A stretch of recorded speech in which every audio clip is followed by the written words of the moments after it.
low. Plenty of sunshine. We should top out at about 88 today. Partly cloudy skies will fall back into the upper 70s fairly quickly this evening once the sun goes down, 63. Wednesday, partly sunny, 86. Thursday and Friday, still low humidity, sunny, and 88. This is 97.1 FM Talk. Chief Meteorologist Dave Murray. This hour of the Mark Reardon Show is sponsored by Gamma Tree Experts. Your trees deserve the best care. Call Gamma Tree Experts.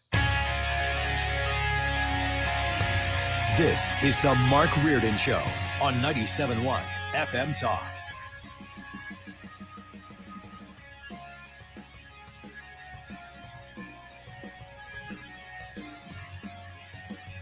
I'm glad there's no one fat that's in this room this afternoon. I have a talking with him after Pete Hegseth this morning. I don't know if Sue's dialed into that all. I am not. We're going to dial you in. I like it when, because you're doing different stuff during the day. So you're a good test case on some of this stuff. That's true. I feel out of shape. Well, can you do the physical fitness test that the military members have to do? Of No. course. I can't do the ones the high schoolers do. Fred, I'm probably with you on that. Come on, you've done so many new things that we never thought you were capable of, Yes, like international that's travel. true. That's Let's true. get you into the gym. Why don't you join me at the MAC a few days a week, and we'll do some lifting. Of course, I haven't lifted a weight in like a year and a half, so I don't know what I'm talking about. This is very reflective of how out of shape I am. I call this like the summer of 24 is like the lost summer for me, just because of the mental health stuff. So I really haven't played golf at all, and You I mean haven't 25? really 25. Sorry, Yeah. see, I don't even know what freaking year It really is lost. But I hit golf ball. I went to Top Golf in Chesterfield on Sunday morning with some friends, and I'm so out of shape that my lats are actually sore just from swinging an 8-iron. That's really bad. I That is totally get it. Yeah, that's not good though. And I'm using the excuse, and so this is an excuse, but the road closing by my house. Oh my god! Well, because like if I'm gonna zip out of the house in the morning and be very dedicated to fitness, it won't take me very long to get to the MAC from my house. It's like 15 minutes without traffic, right? Uh-huh. But it's 25 minutes with the stupid road closing, then it adds another 10 minutes. So that makes me rationalize the fact that I don't have to get into shape because the road is closed. Once the road opens again, whenever the hell that's going to be, I checked with them last week in Valley Park. They say the end of November. It's funny because the contract calls for this to be finished by November 30th. And they said to me, the contractor has not asked for an extension yet. and they only have to pay like $1,600 a day if they're late. That seems like a lot to me Is as it? a person. Well, no, But- as a person, but when you're talking like a multi-million-dollar contract and Yeah. stuff like that, Yeah, doesn't. but- If they've got to spend an extra $50,000 and delay the thing for a month, they'll do it. You know what I mean? You know what's interesting is that you call. We got to start calling about I-55, Fred. Yeah. Apparently that does stuff. I mean, Because- you're calling like all the time. Well, I'm not calling. I was the guy. The guy at Valley Park and I. We've gotten to know each other because I was a smartass when I wrote at the first time. And go figure, right, Fred? I'm not saying. And he's very Breaking news. responsive to my. He's very responsive to my messages. And the last one just said, "Hey, we're just looking for an update because, the neighborhoods. They have in one neighborhood they actually have one of those numerical signs where you can kind of flip over the number, right? And I think they were actually attending to that at one point. So it would say like 26 weeks and then it would say 25. Oh, and then I someone, gotcha. probably kids started messing with it. Then it started saying 72 weeks. And it was just all over the place. But you guys here, and I don't know how your reaction is going to be. I'm not sure what the listeners are going to feel. You guys are very, very fortunate to have me in the studio this afternoon. Now I know that you probably feel that on a regular basis. Oh, So I yeah. feel the love. Oh yeah. But so this is actually a serious story. And Fred, you kind of know what happened. So I Yeah. pull out of here last night and we are located right downtown, a couple of blocks from City Hall. We're at 13th and Olive. Is that fair to say? 13th and Olive? Yeah. So this street right over to my right here is 13th Street, right? Yes. And catty corner from where we sit right now is the War Memorial. and then Soldiers Memorial. Soldiers Memorial. And then to the right is the public library, right? Yeah. So I take a left out of the building, which is Olive. I take a left on 13th. I go to Market, right? Uh-huh. And then I take a right. And I don't go to 14th because of the lights. I So was I going can, to ask you that. yeah, because there's lights. So Yeah. I zip through. I take a right. There's never anything that really stops me or slows me down.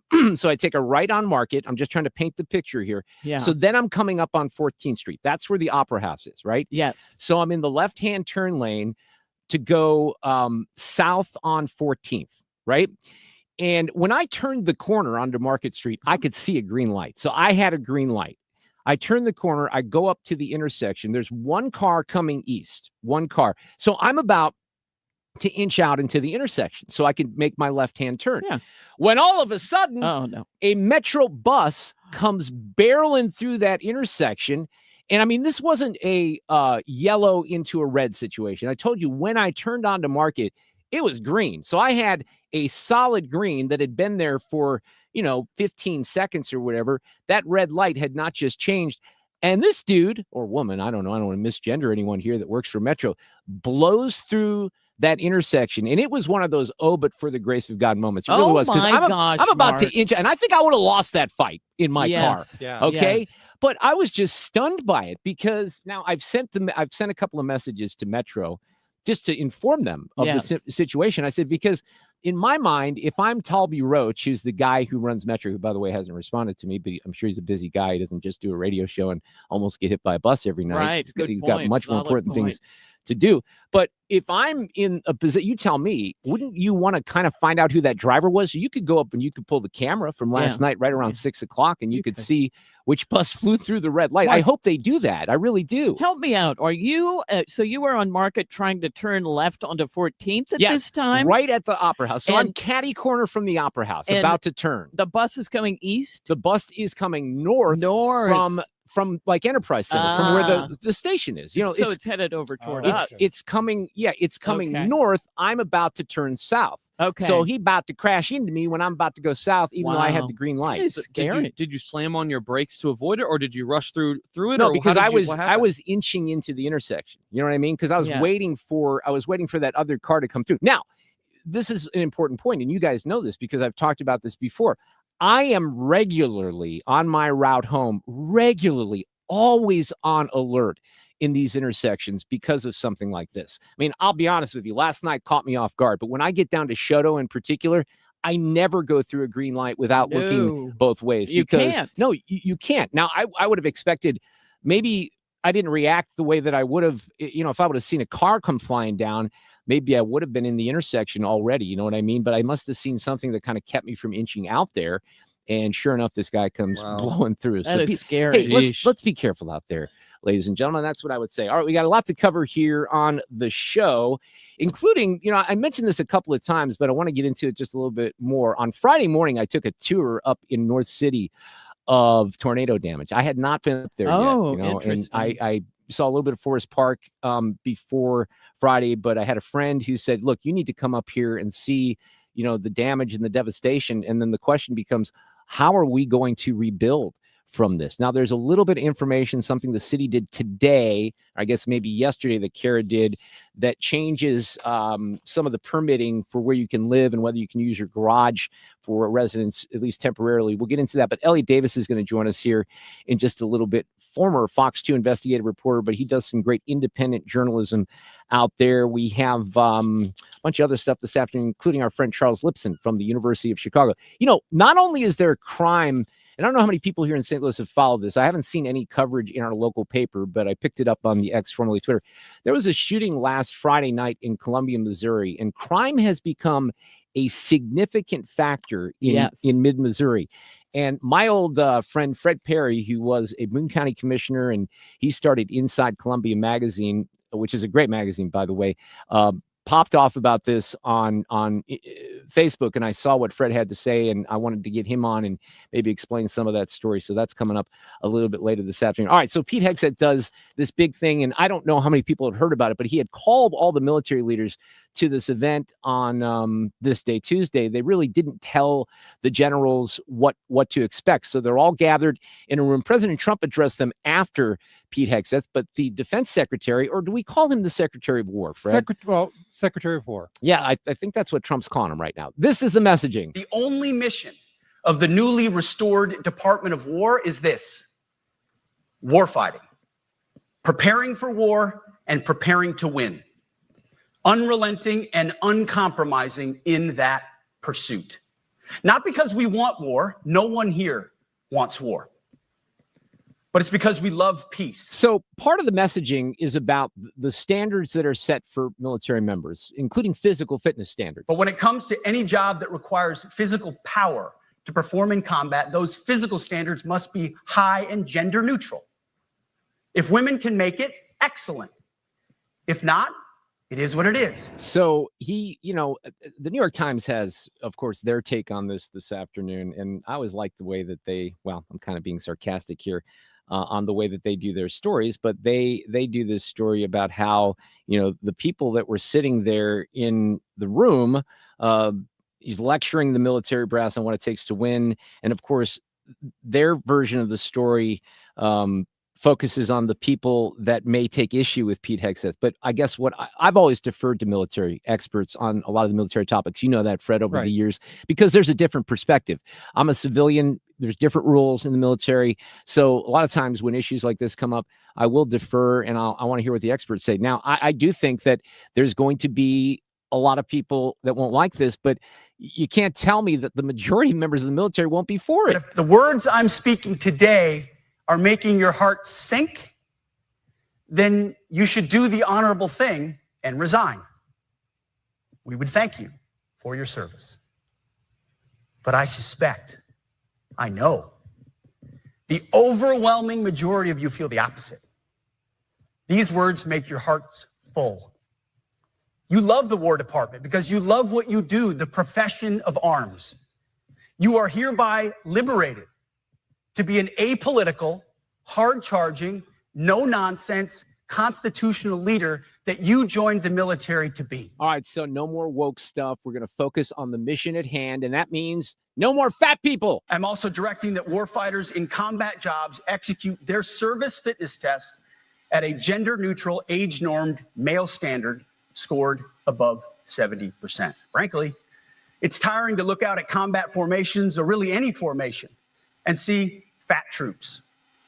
Likewise, it's completely unacceptable to see fat generals and admirals in the halls of the Pentagon and leading commands around the country and the world. So that's their focus. The narrative this afternoon from the Never Trumpers, at the Bulwark or the New York Times, wherever, they're focusing on that particular part of the messaging, saying it's insulting to the brass. The generals had to sit there and listen to this guy tell them what they should do, and they won't be happy about this. And I'm guessing that some of them probably won't be. Jack Keane said it was great. I thought it was quite exceptional, and delivered with passion. It had moral clarity to it. It had a focused sense of purpose on its 10 directives. I think he was kind of trying to do two things there: make certain that we are establishing very high standards that we demand of ourselves and demand of our troops so we can meet the challenges in war that are so needed. Mm-hmm. And he's also trying to get some of the impediments and burdens and bureaucracy and nonsense off the backs of our leaders. Fred, remind me who Joey Jones is. Former military member, but he lost his legs, lost both right? legs in combat. He agrees with Pete on some of these issues. I certainly hope so. Well, let me set this up better, because this was specifically, should the fat generals resign? I certainly hope so. I hope any of them that think what he said was offensive or wrong, sign their papers, take the fat retirement, go hang their uniform that doesn't fit anymore in a closet, and go give speeches for a living or join some think tank. They can still be of value if they have something to contribute. But if you're not on board with this type of culture, you don't deserve to wear the uniform anymore. It's going to be interesting to see what the reaction to this is in the next 24 to 48 hours. We have a government shutdown that's going to occur tonight as well, so we'll be all over that. We're off and running here on no, it's not Monday. No, it is not. No. It's a Tuesday edition of the Mark Reardon Show. Traffic from the 97.1 FM Talk Traffic Center. Westbound 70 is in really good shape right now out of downtown, but it's a little slow. Highway A through Wentzville. Southbound 270 slowing at 70. And then again between Olive and Doherty Ferry in pockets. Southbound 55 slowing at Bates. And we've got volume westbound 40, and it starts right around Hampton out through McCausland. Eastbound has a little bit of moderate volume right at 270. But other than that, we're good. And this report brought to you by Lakeside Renovation and Design. For over 25 years, they've been St. Louis's trusted choice for transforming homes inside and out. Windows, siding, kitchens, baths, outdoor spaces. They deliver quality craftsmanship backed by lifetime warranties. Visit lakesiderd.com to start your dream project today. I'm Sue Thomas, and that's traffic on 97.1 FM Talk, St. Louis Conservative. All right, I want to talk about Underdog Fantasy, and I want to make this clear. I don't know this for certain, but the offer that I'm going to make you here this afternoon for bonus credits might go away tomorrow, since are we flipping the calendar tomorrow? So is tomorrow the 1st of October? It is. Okay, good. Just clarifying that. All right, so here's the deal. When you download the app, and Underdog has become like the best place to make selections during any season, but now that we have the NFL back, it's really easy. You pick whether your favorite players are going to go higher or lower on stats, rushing yards, receptions, touchdowns, and more. But if you haven't signed up yet, here's what I want you to do. Download the app, sign up with my promo code, which is MarkR, MARKR. That gets you, and again, we've been doing a $50 bonus. We changed it Friday to $100 when you make your first $5 play. So $100 in bonus funds. I cannot promise you that the $100 is going to be there tomorrow. It might be back to 50, but the promo code is MarkR. Underdog. Make plays, win money, must be 18 plus in President, Missouri. Terms apply. See assets.underdogfantasy.com/web/play and get terms _DFS_.html for details. Concern with your play, call 800-GAMBLER or visit ncpgambling.org. We, without hesitation, recommend that anybody work with ThrottleNet. The experience will be as good as it's been for us, for anybody, because you'll get a true partnership and you'll be able to rest easy that you're going to get the service that you need, while they're also doing all those things that you don't want to have to think about, that you don't want to have to worry about. They're always doing that in the background for you. Don't wait for your next IT crisis. If your business depends on technology, you need a partner that's got your back. Contact ThrottleNet.com to get a free IT evaluation and see how we can support your IT everything. Hey, it's Bo Matthews, and Missouri Brush Control is helping landowners reclaim their property with forestry mulching. If invasive plants and trees have overtaken your land, Missouri Brush Control will mulch vegetation where it stands with specialized equipment that is efficient and eco-friendly. Selective land clearing like this can help you maximize your property's value. Enjoy your land like you've always dreamed of. Check out our website or Facebook page for before and after photos and videos of our projects. Learn more at MissouriBrushControl.com. That's MissouriBrushControl.com. Fast-paced, fact-based, and never boring. This is the Mark Reardon Show. Fred and I are keeping a little bit of a tally today because, I mean, every time I look at the television, Trump's up there doing something different. He had a media availability. I think he had one even before the Hegseth speech, right? And then the Hegseth speech, he followed that up. And then there was something else later in this morning. Are we at number 4 right now? Pfizer. The Pfizer announcement, right. But this is the 4th one now. And this is something on childhood cancer.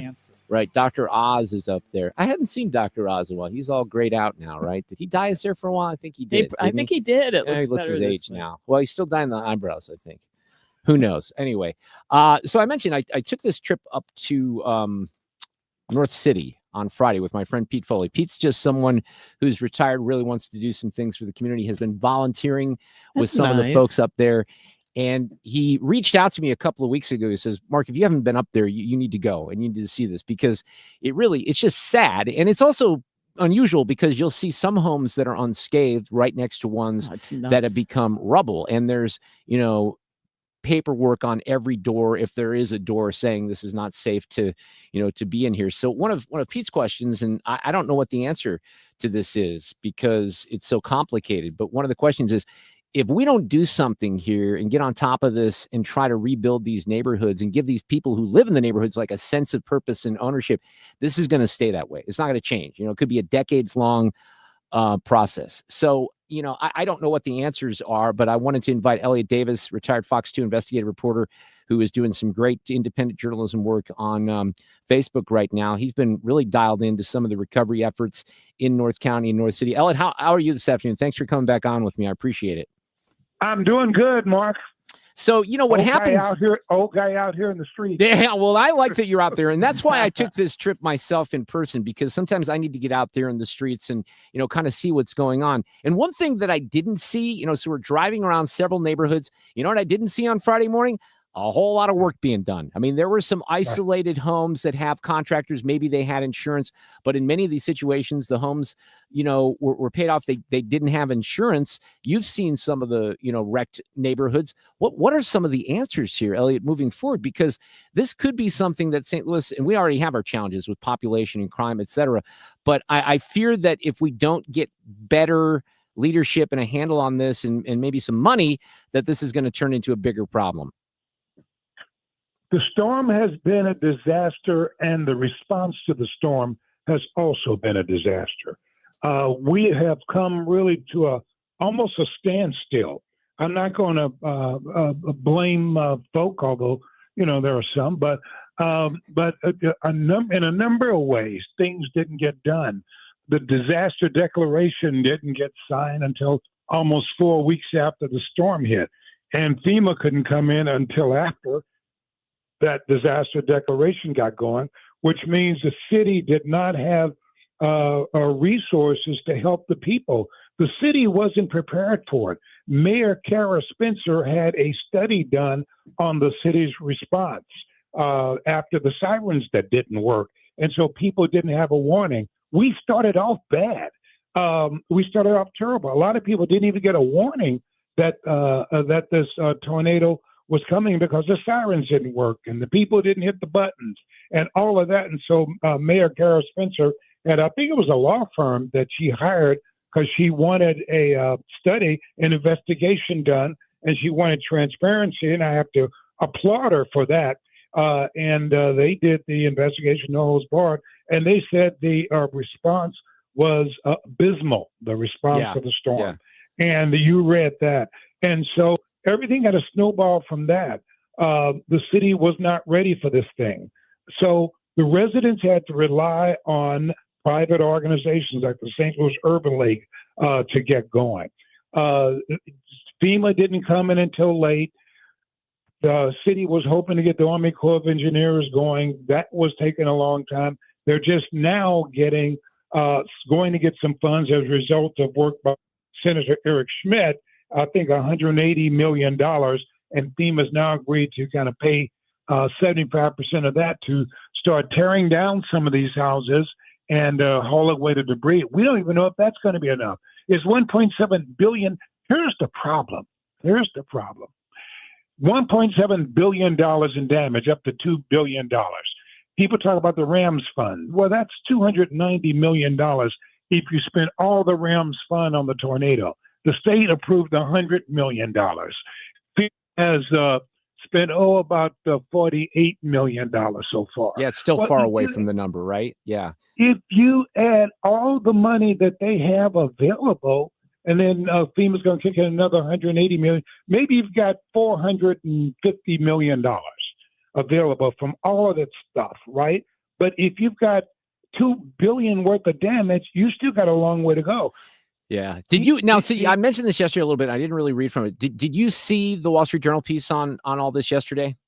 I actually read it. Yeah. So let me just share this with the audience a little bit. They feature St. Louis, and we're not featured for good reasons nationally. Typically, it says minutes after a mile-wide tornado struck this city on an otherwise beautiful day this spring, Allie Rand heard her husband shout as he surveyed the devastation surrounding their Tony neighborhood of historical homes. Everything is gone.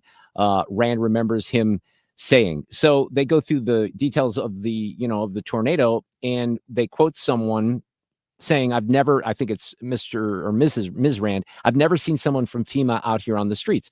And then the article says this is by design. St. Louis is a test case for the Trump administration's new policy of shifting more responsibility for natural disasters to states and cities. City officials and local residents who are still clearing rubble 4 months after the tornado said the experiment isn't going well. So I don't know, what all is involved here. I don't really mind shifting some of the responsibility to the state and the local officials because maybe you have inefficiencies with FEMA. The problem is we seem to be kind of in the the hole here in between what wasn't working and what might work in the future, and we're kind of becoming the victim here. So I don't know what more can be done, because if I hear your math, it sounds like we need another $1 billion, right? Yeah, you can't do this in the middle of a crisis. It's like the trying to repair the ship while it's sinking. You can't wait until the middle of a crisis and say, okay, we're going to do something altogether different. A number of FEMA workers got laid off. A number of the budget cuts happened with FEMA. A lot of changes were happening. Just simple things like there was a person that I used as my FEMA point man to get information. Now he can't talk anymore. Really? He's got to kick it. Yeah, I called him actually again today, but I'd called him before, but I used to call him all the time. He'd be right there, Johnny, on the spot. Now he can't talk.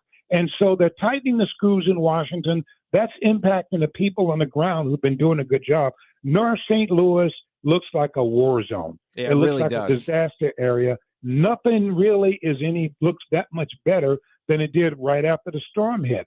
And I had just what you said. And just what that article said, essentially I had one of the residents, I was out in the field doing a Facebook on it, and they said it seems like everything has come to a screeching halt. And part of that, and part of that's because of the bureaucracy. Like, look, even in the Journal article, they talk about this requirement that all spending of $100,000 more has to go through this process of approval, and it involves dozens of layers of review. So I'm not sure what the answer is. You would hope that Senator Schmidt and Senator Hawley, and I think that they are working on trying to make this process go a little bit faster, but they're talking about, Elliott, $700 million just to clear the debris. That's kind of what I'm talking about. You can't get to a discussion about rebuilding or doing anything else until you clear out this debris.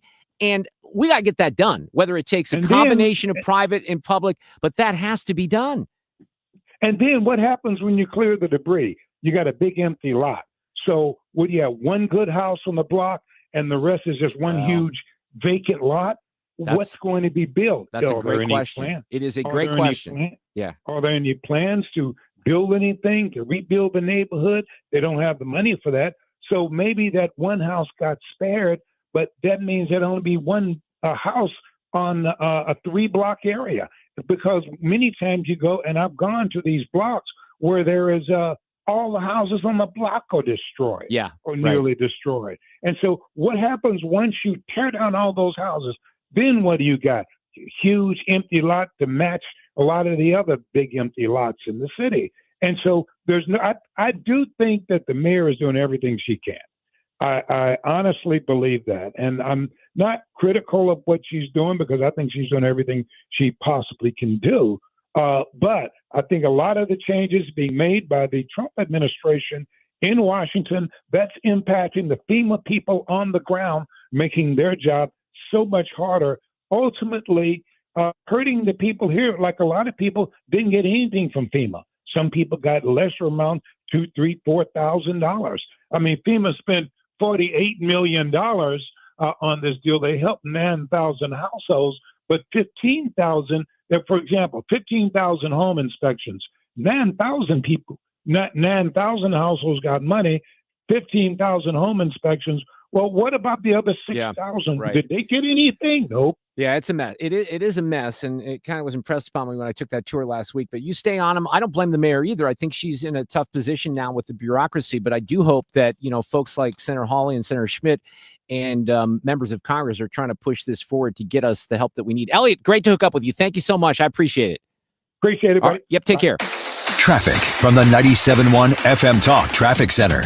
Well, we're seeing the usual volume start to appear on westbound 64, and that means Kings Highway out through McCausland, a little bit of 270, some moderate volume through Chesterfield Valley, and in pockets out through 70. Now, 70 westbound is in better shape, but it does line up past Lake St. Louis Boulevard through Wentzville. It's still moderate volume on southbound 270, in pockets Page down through 44. 55 is jammed headed for Bates. We had a report of an accident kind of in the middle of that as you head toward Bates. It's a slow go, but things look great. If you are headed into Illinois, no delays. This report brought to you by Point with an E Pest Control. I'm Sue Thomas with traffic on 97.1 FM Talk, St. Louis Conservative.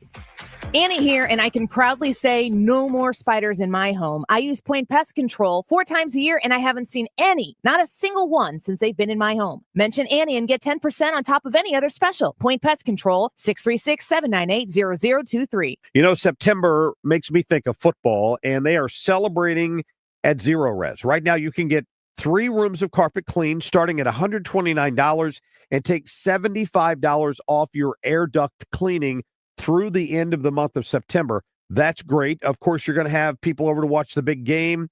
You want to have the house clean. Call the cleaning heroes at Zero Res to clean up all of those fumble moments you might have in your house. They can clean up the dust, the dander, the bacteria in your carpet from a whole summer full of fun.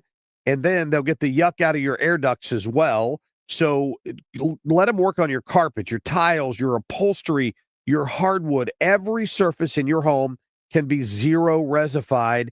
It is time to give them a call today. 314-474-2020. Tell them you want the 97.1 special. That's 314-474-2020. Schedule your appointment online at ZeroResSTL.com. If you're considering an annuity as part of your retirement plan, we need to talk. Hi, I'm Bob Stockdale, Senior Vice President Investments with the ClearPath Wealth Management Group at Stifel and host of On the Money Saturday mornings at 11 on 97.1 FM Talk. Annuities can be a useful tool for some retirement investors, but not all annuities are created equal. Every week, we meet clients who own complex annuities that don't suit their needs and, in some cases, actively undermine their retirement plan. Before you purchase an annuity, get a second opinion from the ClearPath Wealth Management Group at Stifel. Requesting a consultation is free of charge. To request a free consultation, contact us at clearpathinvesting.com. That's clearpathinvesting.com, or call us at 636-695-2650. That's clearpathinvesting.com or 636-695-2650. Stifel Nicholas and Company Incorporated, member NYSE and SIPC. It's time for a $98 furnace tune-up. And this portion of the show is sponsored by Jerry Kelly Heating and Air. From Cottleville to Maryville, 97.1 FM Talk, St. Louis conservative. I talk about the Wall Street Journal a lot. I pay $39 a month for that thing. Jeez. I feel like I get my money's worth, but here again, I'm talking about another article that was in the Wall Street Journal about, it has reference to Missouri. Here's how it started. Teacher recruitment has a racial discrimination problem. On September 16th, the U.S. Department of Justice sued the Rhode Island Education Department and the Providence Public School District over a debt relief program that allegedly used more than $3 million to forgive student loan debt for teachers of color. Many schools consider race when awarding scholarships and debt relief under the Grow Your Own Teacher initiatives. And with us this afternoon to expand on this, because in that piece in the Wall Street Journal, Neetu Arnold, who's with us this afternoon from the Manhattan Institute, mentions a lot about what's happening in our state with discriminatory scholarships. Neetu, how are you? Welcome back to 97.1 FM Talk in St. Louis. I'm doing really well, Mark. How are you doing? I'm doing okay, but obviously you see stuff like this and you kind of wonder what's going on out there in the world of DEI, where there's kind of a backdoor into some of this stuff. So what did you find out about this Grow Your Own program and kind of how it relates here to Missouri and maybe some other states out there as well? Right. So Grow Your Own programs, it's a teacher recruiting initiative, and it's sold as a way. Whoop, we lost her. Well, I certainly agree that we need. We lost you. We lost you there just for a second. That seems to be happening a lot, but go ahead. Sorry about that. Yeah, no worries. I mean, just as I said earlier, Grow Your Own Teacher programs, it's a teacher recruitment initiative, and it's sold as a way to address teacher shortages in schools. And I agree that we need more quality teachers in classrooms. But the problem is when programs start discriminating by race. And what I found with these Grow Your Own programs is that some states and some schools are using it as a way to offer scholarships and student loan relief by considering race. And that is definitely happening in Missouri. I found, for example, Liberty Public Schools near the Kansas City area has a discriminatory scholarship program where it's only restricted to high school seniors of color. So this is definitely prevalent in Missouri, and I'm really glad I get to talk about it here. So what is there, we've gone through this process, even with a couple of our former attorneys general in Missouri, Eric Schmidt and Andrew Bailey, who are both off in Washington right now. But some of the focus from them has been on some of the, discriminatory practices in DEI.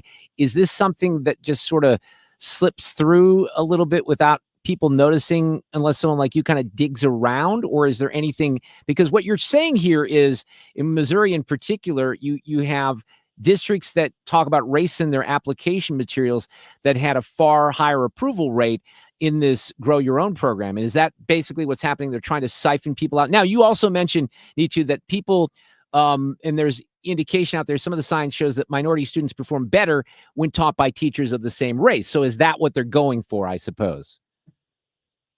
Yeah. So, I mean, to answer your first question, it is very prevalent. And I actually had to dig through public records requests to find this information. I asked for application materials and how schools are answering the questions. And that's where I found out that many of them are trying to close demographic gaps between teachers and students. And I think one of the reasons it feels like you have to investigate and look into these programs, it's just very vast. And there's so many different programs, and it can be difficult to keep track of. And so that's why I think it's necessary to investigate these programs. To address your second point, so there are some studies that teachers and proponents like they like to bring up to justify these programs. The studies apparently show that matching same-race teachers to students means that those minority students perform better in schools. Now, I want to say one thing. First of all, those gains are super small, and they don't justify undermining anti-discrimination law. But I think it's also important that we make clear that the research is looking at matching same-race teachers at a school to the students that are already at the school. It doesn't mention anything about hiring practices, and that's what we're seeing in practice, that states and schools, they are encouraging race-based hiring and recruitment. So there is another interesting kind of flip side to the story here, and you reference it in your piece in the Wall Street Journal. I've seen another couple of reports on this, and I don't know what you make of this, but there is an indication that in the aftermath of COVID, where we already had problems with math and reading scores in this country. They got worse out of COVID. But there's an indication that some of the southern states like Mississippi, Alabama, Louisiana are improving reading outcomes because they have a bit of a different approach. You got away from phonics. Now there's a little bit more focus on that. What do you know about that research? And does it kind of hold up that these states are making bigger advances to some of the other states in the North, the West, or the Northeast? Right. So we're seeing states like Mississippi surge in reading scores. They used to be in last place just 10 years ago, and today they are leading the country in gains. And I think that's something we should celebrate, but it's also an opportunity to learn from states like Mississippi. And what they did was they followed the evidence on the best reading practices. They didn't shy away from phonics. They also have support systems in place, and they even had a third grade reading retention law. They're holding back students who are in third grade. That's interesting, who can't isn't read it? at grade level. Yeah. Right. And I mean, that's controversial. It is. Right. Because parents don't want, I get it. As a parent, I joke with my daughter all the time. She's in 5th grade. I'm like, I don't know if you're going to make it to 6th grade. But, they don't want the stigma with their kids. But in some cases, it's showing that you have to. I just talked to someone today who's doing some substitute work in a local school district, 5th grade.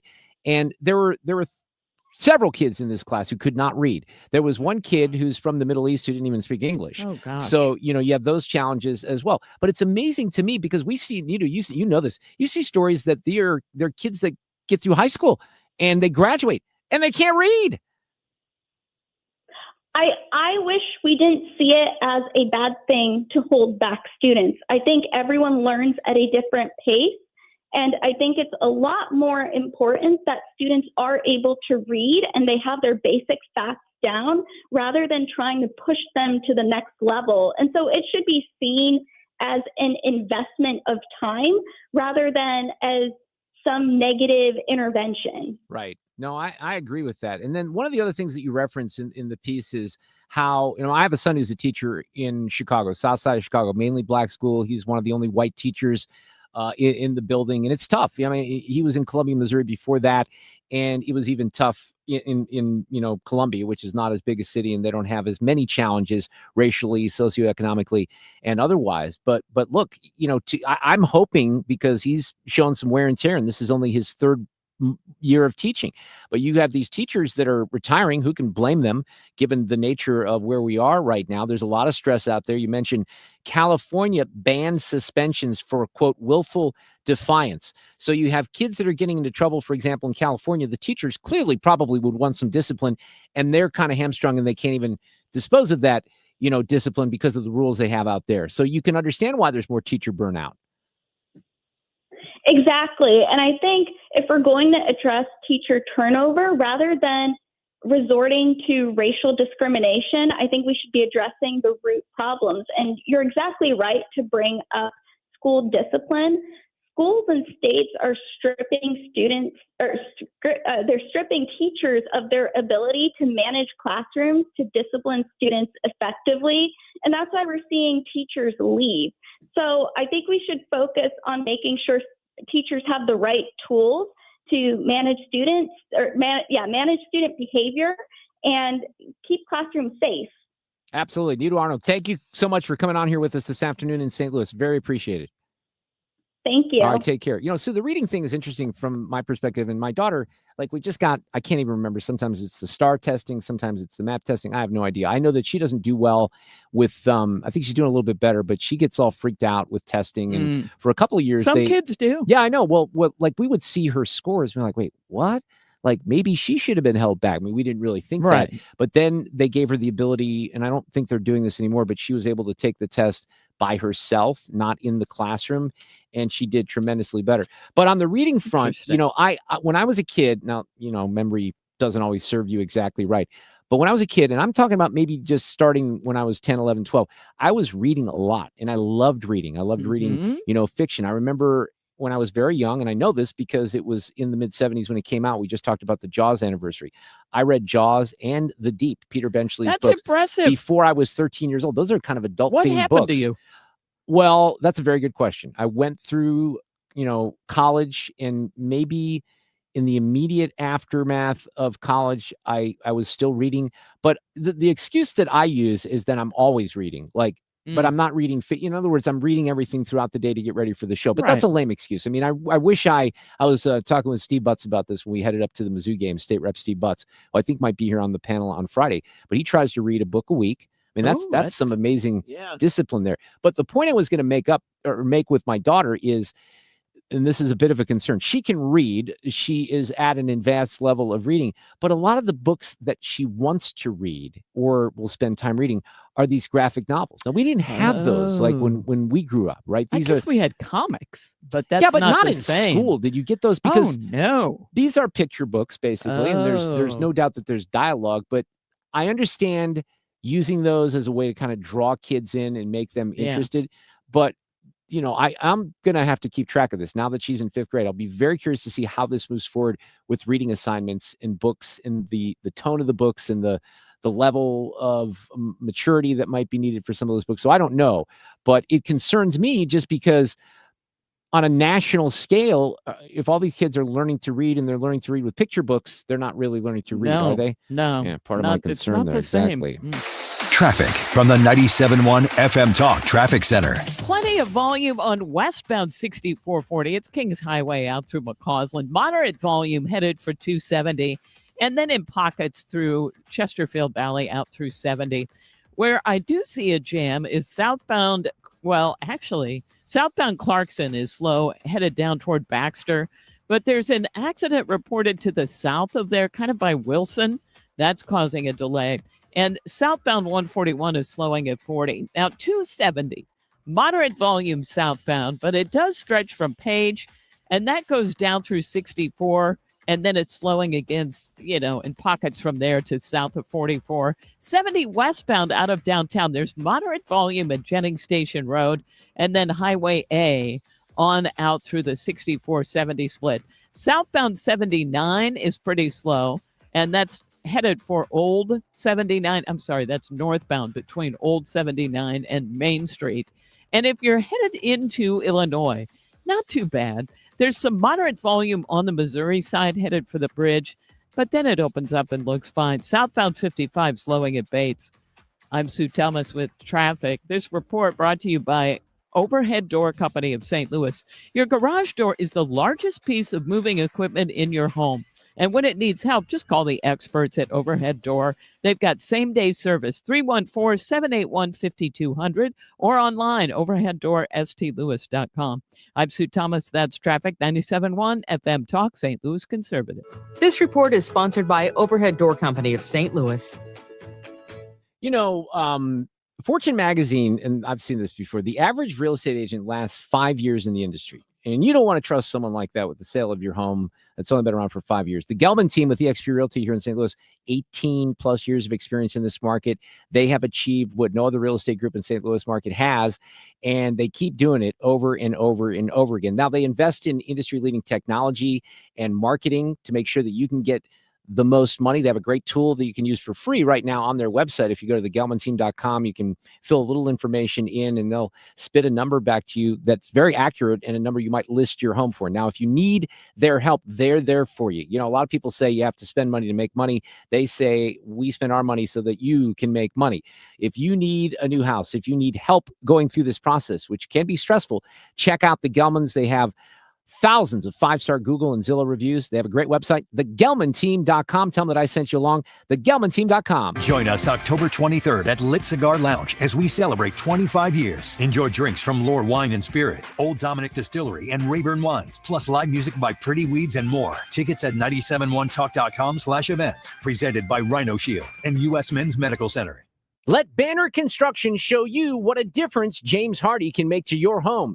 Banner's exterior design team will show you custom design options to transform your home into the neighborhood showplace. Banner is a preferred James Hardy and Pella Windows specialist. With winter just around the corner, now is the time to think about Pella Windows for energy efficiency and comfort. Call Banner Construction, 314-569-1050 to schedule your free in-home consultation, or the website bannerconstruction.com, and have a banner day. Mark Cox here. Join me, Mark Reardon, and Annie Fry, along with Thomas Helbig of the Retirement Advisory Group, for the last Protecting Your Retirement educational event of the year. It's Thursday, October 2nd at the Frontenac Hilton at 6:30. Here's Thomas with more. Are you nearing retirement or already retired and wondering if your 401k and IRA will last through your lifetime?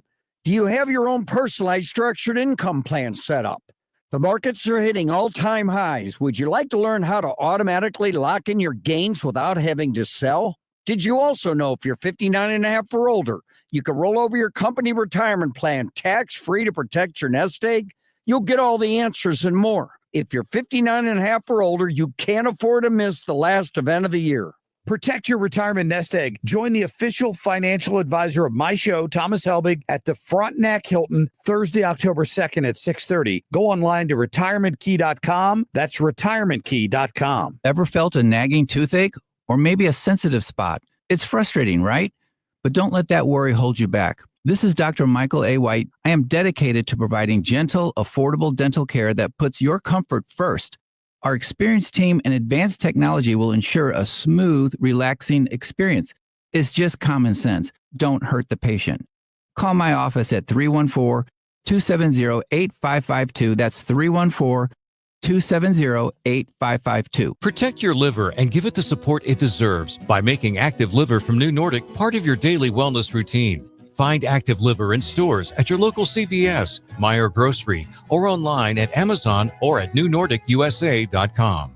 You're listening to The Mark Reardon Show on 97.1 FM Talk, St. Louis Conservative. I had David Strom on last night at the 5 o'clock hour, and I read a piece that was in the New York Times. And of course, the New York Times is always going to lean toward this narrative than an opposite narrative. But there was a woman who they featured who said some things in the aftermath of Charlie Kirk that weren't too kind, but they weren't vile and disgusting like some of them out there. And she got put up there on Libs of TikTok, and then eventually, now she was in academia, lost her job. In the case that I read last night, I wasn't particularly fond of that person. I didn't really love what she said at all, but I do think there's kind of a line that is being crossed in some of these instances. Now, what I would say about the New York Times is, hey, how about doing a story on some of the people that kind of deserve to be canceled here and are saying things that are revolting and that people can react to and they can speak with their, their checkbooks. And that's what's happening today with Netflix. So there's a show up there on Netflix called Dead End Paranormal Park, and it's, a 7+ show. So it's on the children's portion of Netflix, and it's advised for the age 7+.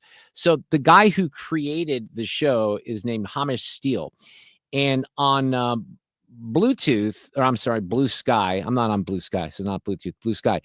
He has his handle up there is at Hamish Steele. He, they. I'll never really understand that. Sorry, I'll never get that. He, they. It says Eisner and GLAAD award-winning creator of Dead India and Netflix's Dead End Paranormal Park. Go Man Volume 1 out in 2025. And, then he says this, and this was his tweet about Charlie Kirk. He said this on the 11th of September. Why the F are you even commenting on this, blankhead? Your sympathy for any of the families being slaughtered by your weapons, but a random Nazi gets shot and it's public statement. You are such a blanking evil blank. That's pretty hardcore out there from a guy who creates a show on Netflix where you have a trans character like this. It's not the park. It's me. I'm trans, Norma. And everyone at school knows, and everyone at home knows. And being here, it's like a whole new place. I can just be Barney, and I can choose if and when I tell people. I've never been happier. And that's saying something when I spent today chased by terrifying zombie mascots. Okay, well, those terrifying zombie mascots must be the cis white kids, of course. So that's called Dead End Paranormal Park, which is, again, advertised for 7-year-olds plus, and it's promoted on Netflix Kids. And now you have, and this is a trend, and of course, it becomes a bigger trend when Elon Musk gets involved, and he said this is not okay. And if you go to Libs of TikTok right now, which is a pretty good account on the Twitter and TikTok, I guess, because it's called Libs of TikTok, you will see, let me just press on this right now, because there are dozens and dozens of people who are making the stand and canceling Netflix because of this dude. And they're featuring a lot of the, here's some of the stuff that's going on here. I guess there's another show called Ada Twist Scientists, which showcases young students coming together to set up and celebrate their teacher's gay wedding.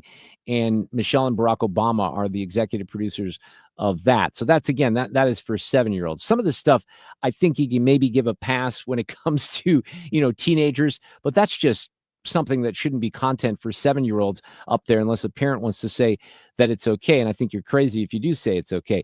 But I'm telling you, a lot of now I'm looking down their feed right now. They still seem to be featuring a lot of people who have said things about Charlie Kirk and might be losing their jobs. So I'm very curious about that. But here we go. If you go back a little bit in the timeline, so this goes back about 50 minutes, you have all of these screenshots of people that are canceling Netflix and saying, forget it, I'm done, I don't trust you anymore. Will this have an impact or not? Well, when Elon Musk gets involved and he's retweeting some of those things, tends to have an impact. Traffic from the 97.1 FM Talk Traffic Center. Southbound 55, we've got an accident reported as you head down toward Bates, and it's caused a delay behind it. Also, an accident on westbound 44 headed into the depressed section, the part that goes under right in front of the arch. So there's some slow-moving traffic there. And eastbound 64, some moderate volume headed for the Poplar Street Bridge, but it's fine on the bridge itself. 64 lines up near Kings Highway. We've got an accident reported westbound at 270, and then moderate volume out through the 70 split. 70 isn't bad out of downtown. Slowing at Jennings Station Road, though. Southbound 270, mainly moderate volume as you head down toward 44. Now, on 141 northbound, there is an accident reported as you head toward Astor Way. I'm Sue Thomas, and that's traffic on 97.1 FM Talk, St. Louis Conservative. This report is sponsored by McKelvey Homes. Hi, I'm Jim Brennan at McKelvey Homes. Have you always wished for a brand new home in an established neighborhood? Select one of our move-in ready custom homes throughout St. Louis, or we will build on your lot. Visit McKelveyhomes.com and move up to McKelvey. Got Sue's News coming up here on a Tuesday afternoon. Also, our friend Susan Ward is in the building. She's a great family law attorney. She's an awesome sponsor of not only the radio station, but my show in particular. So we'll have a visit with Susan coming up at 4:30 this afternoon on 97.1 FM Talk. Maybe you're looking for some new flooring. It was a year ago, right around this time, that I was getting with Mike Reynolds and the team at Michael's Flooring Outlet about a project that they executed flawlessly in the month of October last year. Then it was done so well and we had some product left over. I came up with the idea of doing a smaller project in the basement. We had to order a little bit more material. We didn't have quite enough left, but it was awesome. I every day look at the flooring. I'm so glad, especially when there might be a pet accident nearby, that I don't have carpeting in these particular areas. In particular in my daughter's room, which if FEMA came in would declare it a disaster area. But if you need help, don't go to someone who has no experience in this industry, a big box store or something like that, go to Michael's, where they're going to guide you through very professionally, expertly. The website has a lot of information that you might need. You can do some homework up there, but there's nothing quite like putting your hands and seeing some of the different flooring options that they can offer up to you. Old Town St. Peter's, Darden Prairie, West County, and Creve Coeur on Olive. The website, igotfloor.com for Michael's Flooring Outlet. Stressed out about owing over $10,000 in back taxes? The IRS isn't slowing down, and neither is Tax Hardship Center. Last year alone, the IRS wiped out over $163 million in tax debt for thousands of hardworking people who qualified. If paying back the IRS threatens your finances, you may be eligible for hardship programs that could let you settle for a lot less. Everyday Americans are finding relief right now by calling Tax Hardship Center to see if they qualify. You've been thinking about fixing this. The time to act isn't tomorrow. It's today. Call Tax Hardship Center for a free consultation and see every option for lowering your IRS debt. Call 800-460-2004. With increased IRS collections, now is the best time to see what tax relief programs you may qualify for. If you owe $10,000 or more in back taxes, call Tax Hardship Center. 800-460-2004. 800-460-2004. That's 800-460-2004. Attention St. Louis Medicaid members. If you need assistance with daily living, you can receive a free service from Freedom Care in your own home from a loved one who lives with you. With Freedom Care, you decide who provides your daily care, helping you with preparing meals, bathing, laundry, transportation, and more. A family member or friend that gets paid weekly. This Medicaid program is available to eligible St. Louis residents. New to Medicaid, the Freedom Care family will guide you through enrollment, making it stress-free for patients and caregivers. With over 7,000 five-star Google reviews, we've perfected at-home care for Medicaid members and caregivers. If you live in the St. Louis area, this service is available through Medicaid, and with our InstaPay app, caregivers can choose to get paid weekly. So go to freedomcare.com now, or for faster service, call 314-697-4912, 314-697-4912. That's 314-697-4912.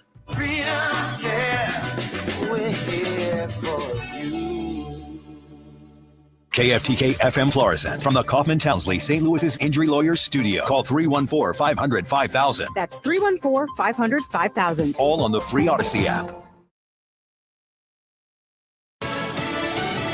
Last-ditch efforts on Capitol Hill. Elisa Brady, Fox News. The U.S. Senate set to hold test votes on short-term spending bills from Democrats and Republicans that would avoid a government shutdown tonight.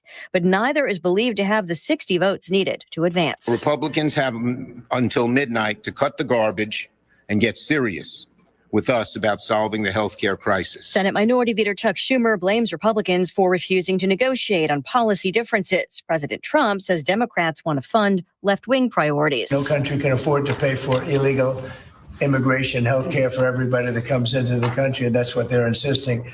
And obviously have an obligation to not accept that. If a shutdown happens, some key government functions would continue, including air traffic control, though the FAA says they'd be temporarily unpaid and thousands of other employees will be furloughed.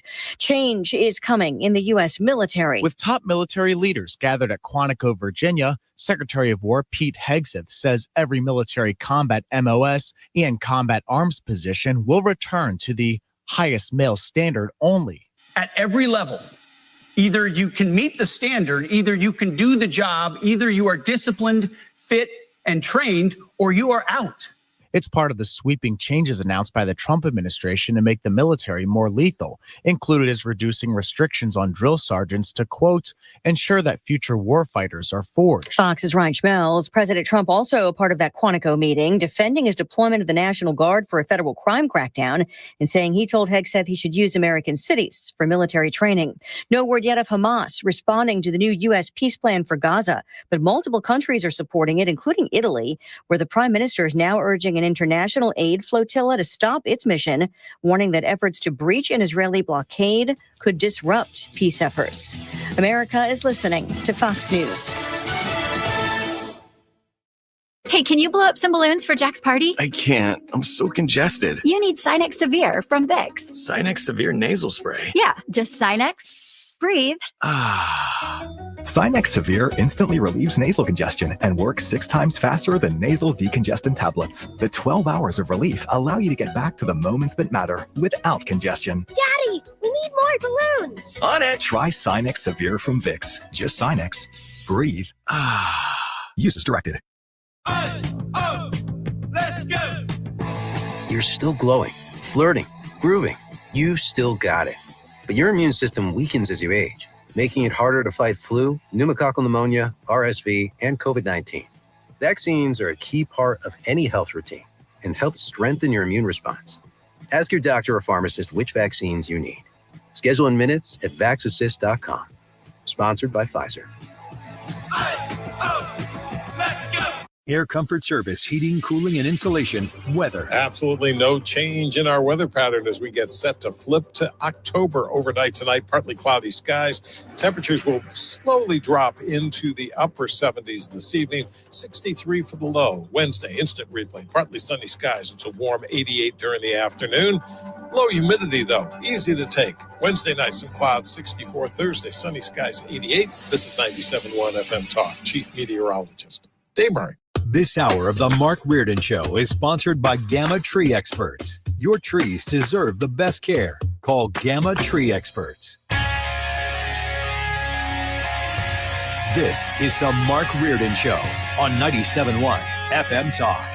You know, with the cooler weather, I've started doing the fires in my fire pit in the backyard. I really hadn't done any for a long time, and the last couple of nights, I've decided to, be a pyro because I'm pretty good at being a pyro. But I feel like my firewood, you don't even need fire starter. It's so dry. And I bet. I have a tarp that covers most of it anyway when it rains, but it just seems like it's so dry because it is so dry. Yeah. And we've had very little rain. I'll tell you what I'm worried about, Sue, and this hasn't come back to haunt me yet. But when Max was, he's 6 months old right now, the puppy. And when he was younger this summer, romping around in the backyard, and this is when I wasn't doing fires, he would jump into the fire pit. Like he'd just jump right in. So I had to put I don't have a cover over it. There was one at one point. It just didn't survive. So I put like a plastic, chair that we have out there just in the fire pit so he wouldn't jump in. And then 2 nights ago, I told Becky, I'm like, hey, I don't know if we need to do anything because I don't want him like going out in the morning and all of a sudden decide to jump in the hot ashes and the coals. Right. He'd be a little injured, I believe. But Yeah, that wouldn't be good. That has not happened. So. Oh, good. But he was this morning when I woke up. Alexa's like, I can't. My wife had to leave early for Kansas City, and Alexa's like, I can't get Max inside. I'm like, all right, don't worry, he's fine. I go down, and he's literally chewing on pieces of firewood, like not the stuff in the fire pit, but the firewood. Oh, the firewood. Yeah, and he brings a chunk inside. I'm like, no, dude, you're not. We're not bringing that inside. Walk me through this audio here. You have Yeah. Trump. Okay. So last hour, in his fourth appearance of the day, President Trump had an Oval Office conference with all of his Make America Healthy Again experts behind him, and then a bunch of little kids all around him. And they were all pediatric cancer victims or survivors. And he announced a new effort to use AI, artificial intelligence, to boost childhood cancer research. I think he's going to have the nation spend an extra $50 million to try and find some cures for childhood cancer. Okay, that sounds like a drop in the bucket, by the way. It's $50 part of million. a $500 million. Okay, that makes more sense. Here's what he said earlier. Well, we've made tremendous strides in cancer research, far more than anyone has done. And we have the greatest minds, the greatest people working on it. And childhood, they call it childhood cancer. It's a very specific thing. And we really made a lot of progress. So he spent some time then with some kids and some cancer survivors, right? He asked the father if he wanted to speak about his daughter. And the father said, no, I kind of want my daughter to talk. And here's what happened. My name is Carolyn Hendricks. When I was 4 years old, I was diagnosed with Ewing sarcoma, a pediatric bone cancer. 11 years later, I'm now 16 years old, and I'm doing great.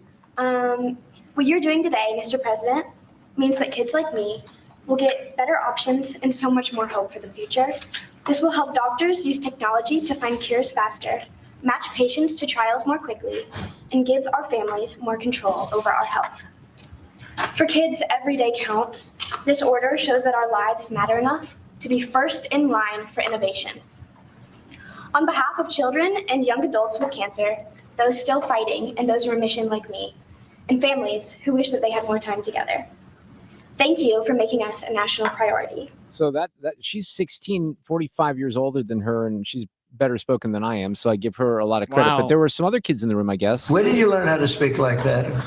I've done lots of speeches for childhood cancer over the last few years, and I'm also in a theater program, so that That's helps a great. lot. Well, good. That's a great job. Well, So I didn't know the president was going to say that, but I mean, he noticed the same damn thing. Right. Look, we have so much in common. We love our Diet Coke. We recognize things at the same time. To say something? Would you like to say something, honey? Yes, I'm Ilani Myers and I'm 9 years old, and I had a blood cancer called leukemia when I was only 2 years old. I had to get treated at 7 different hospitals across this country, and I had to have 2 bone marrow transplants, one for my dad and one for my mom. And I had to spend many days and the nights in the hospital getting pokies and yucky medicine. And me and my parents were very worried, and I had to go through those 7 different hospitals to find the best treatment that can make me better. And thank you, Mr. President, for making everything happen today. So kids like me and Laura, we can still be living today and speaking. That was pretty cool. Doing better than any of us have done. We're not doing so well today. They're doing so good. That was fantastic. Thank you. And you feeling good now? Yes. Yeah, you all better? You're pretty close, right? Yeah. Yeah. That was very cool. Now, I'm going to take a stab at something here, Fred. I don't think I'm going to be too far off the mark. You won't see that anywhere. That won't be anywhere on the CBS Evening News or on The View or anything like that. They'll never show, a side of humanity. But those kids were really well spoken. Look, I will tell you, and I've shared this story a little bit over the course of the last couple of years. 2 months ago, I had a friend that came in from Cleveland, my friend Art Karen. We went to high school together. We were roommates at Mizzou for a while as well. And they came, I think, the summer of 21 to visit. And his daughter was a cheerleader, all full of energy. And literally 3 months after that, he told me that she had childhood leukemia. I think it was a form of leukemia. So she goes through like a year of treatment. It's just devastating. She misses a lot of school. All these things that happen. And this is in the aftermath of COVID too. So finally she is cancer free. And then one day, and this goes back to the early part of 2024, last January, she woke up and she couldn't move her legs. And there was something else that had kind of moved in. And I don't remember all the specifics, but she had to have a bone marrow transplant. And that kid said 2 bone marrow transplants. Just having one, you're essentially starting your immune system from scratch. And Kira, my friend Art's daughter, has gone through so much at the age of, I think she's just got her driver's license, which is cool. She's 16 years old. I think that when I saw her before she had the cancer, she was 13. And here's what I'll tell you. And I've told my friend this, and I think he shared it with his daughter. And I've had to put this to use in the past couple of months, because when I've gone through some challenging times, and I certainly did this summer with my health, or anything that might be an obstacle or something that I'm crabby about or whatever, I think about Kira. I think about his daughter and everything that she's gone through. And I tell myself, if that little girl can do that as bravely as she had, my problems aren't, anything. And I've just kind of set that as a mark for perspective, because I think it's important. I mean, these kids that go through, it's devastating, not only for the kids, but the families have to go through so much. And, I don't know how they do it. I really don't know how they do it. Now, in the end, you have good medical professionals out there that can save these kids, which is a good thing. And we've advanced significantly there. But that is a lot of torture that families have to go through. I remember my son Shane, one of his classmates had leukemia in high school. And we went to many fundraisers where he would show up in the midst of treatment to thank everyone. Right. And, lo and behold, a couple of years later, it was totally gone. He was doing great. And it's just a testament to cancer research and to all the good institutions we have here, like St. Louis Children's Hospital and Cardinal Glennon Children's Hospital. I agree. They're great resources, which is, lucky that we have them. It is interesting, though, Fred, because we've all spent our entire adult lives being exposed to cancer. And I've had cancer that's run through my family. Certainly, I think we all have. And, you just kind of get to a point where you wonder I know there's advancements, but you wonder if we can get a handle on some of these things moving forward. One of the most touching things I see at the All-Star game every year is when they do the Stand Up for Cancer event in the middle of the game, where everybody in the stand stands up and holds that sign that says, I'm standing up for someone they're connected someone with, in their family or another ball player or something, or I'm standing up for kids with cancer. That's just so touching. All right, we got Susan News coming up here on a Tuesday afternoon edition. After that, our friend Susan L. Ward is in the building. We invited her to swing in for a live conversation in the studio this afternoon. We hook up with Susan every once in a while on some legal issues, but we thought since she's here, we'll have her swing by. Charles Lipson, who is professor emeritus at the University of Chicago, weighing in on politics in the next hour. Traffic from the 97.1 FM Talk Traffic Center. Crews have been dealing with an accident on northbound 141 near Astra Way. Look for a jam behind that. Southbound 55, slow pocket south of Arsenal down through Bates. We've got 44 westbound jamming at 270, but 270 southbound, it's mainly moderate volume, but south of Page down through south of 44. Westbound 64 lining up Kings Highway out in pockets, and that goes all the way out to an accident at Prospect. Now, it's just pockets, but when you get to Winghaven, it really starts to jam because of the accident there. 70 is obviously a good alternate. So is 364. If you're headed into Illinois, we're fine on the bridges downtown. A little slow on the approach, though. I'm Sue Thomas with traffic on 97.1 FM Talk, St. Louis Conservative. Climate Masters. We specialize in older homes. Climate Masters Heating and Cooling. Trusted heating and cooling installation and maintenance service. Keeping the St. Louis Metro comfortable since 1978. Call us today at 314-968-8383. Climate Masters. Have you saved enough money for retirement, or do you even know if you have? See, that's the key. You have to have a written retirement financial plan in place. And if you don't, how do you know that you have enough money saved? I think that the financial and tax architect's approach to this makes sense to me. And that is, let's educate people. Let's have them come to a class. We'll put it on called Retirement Planning 101. It's 2.5 hours for adults. And you can learn a few things about retirement. Okay, here's how you reduce taxes in retirement. Here's how and when to claim Social Security. And they teach you these things. You can see how they are, how they work. And you can decide, you know what? These are the people. I'm going to sit down with them and have them tailor a specific plan to my retirement and figure out if I have enough money to retire. So give them a call today, 314-888-5101, 314-888-5101. Start there and you'll already feel better. Hey guys, Glover here with my friends Mark and Neil Gelman of eXp Realty. If you need to sell your home to buy a new one, it's never been more important to have an experienced negotiator that you can trust. You need my friends Mark and Neil Gelman on your side, 314-336-1991. Go to thegelmanteam.com. Celebrate September with Zero Res and get 3 rooms of carpet cleaned starting at just $129 and take $75 off your air duct cleaning. Book online at ZeroResSTL.com. Take advantage of these huge savings. Spell it forward or backwards, it spells the same, Zero Res. Because we have lawyers in all 50 states, I see lots of lawyers' ads. Most seem to be bragging on results, but are they true or misleading? For example, in some cases, a firm may try a case even though the at-fault party has no lawyer, then brag in the ad about their results. My son Matt got one for nearly $50 million, but we never collected one dime. Some lawyers may say they got a result even though they were sitting second chair at a firm like mine, and even though they had little to do with it. Happens all the time. All that glitters is not gold.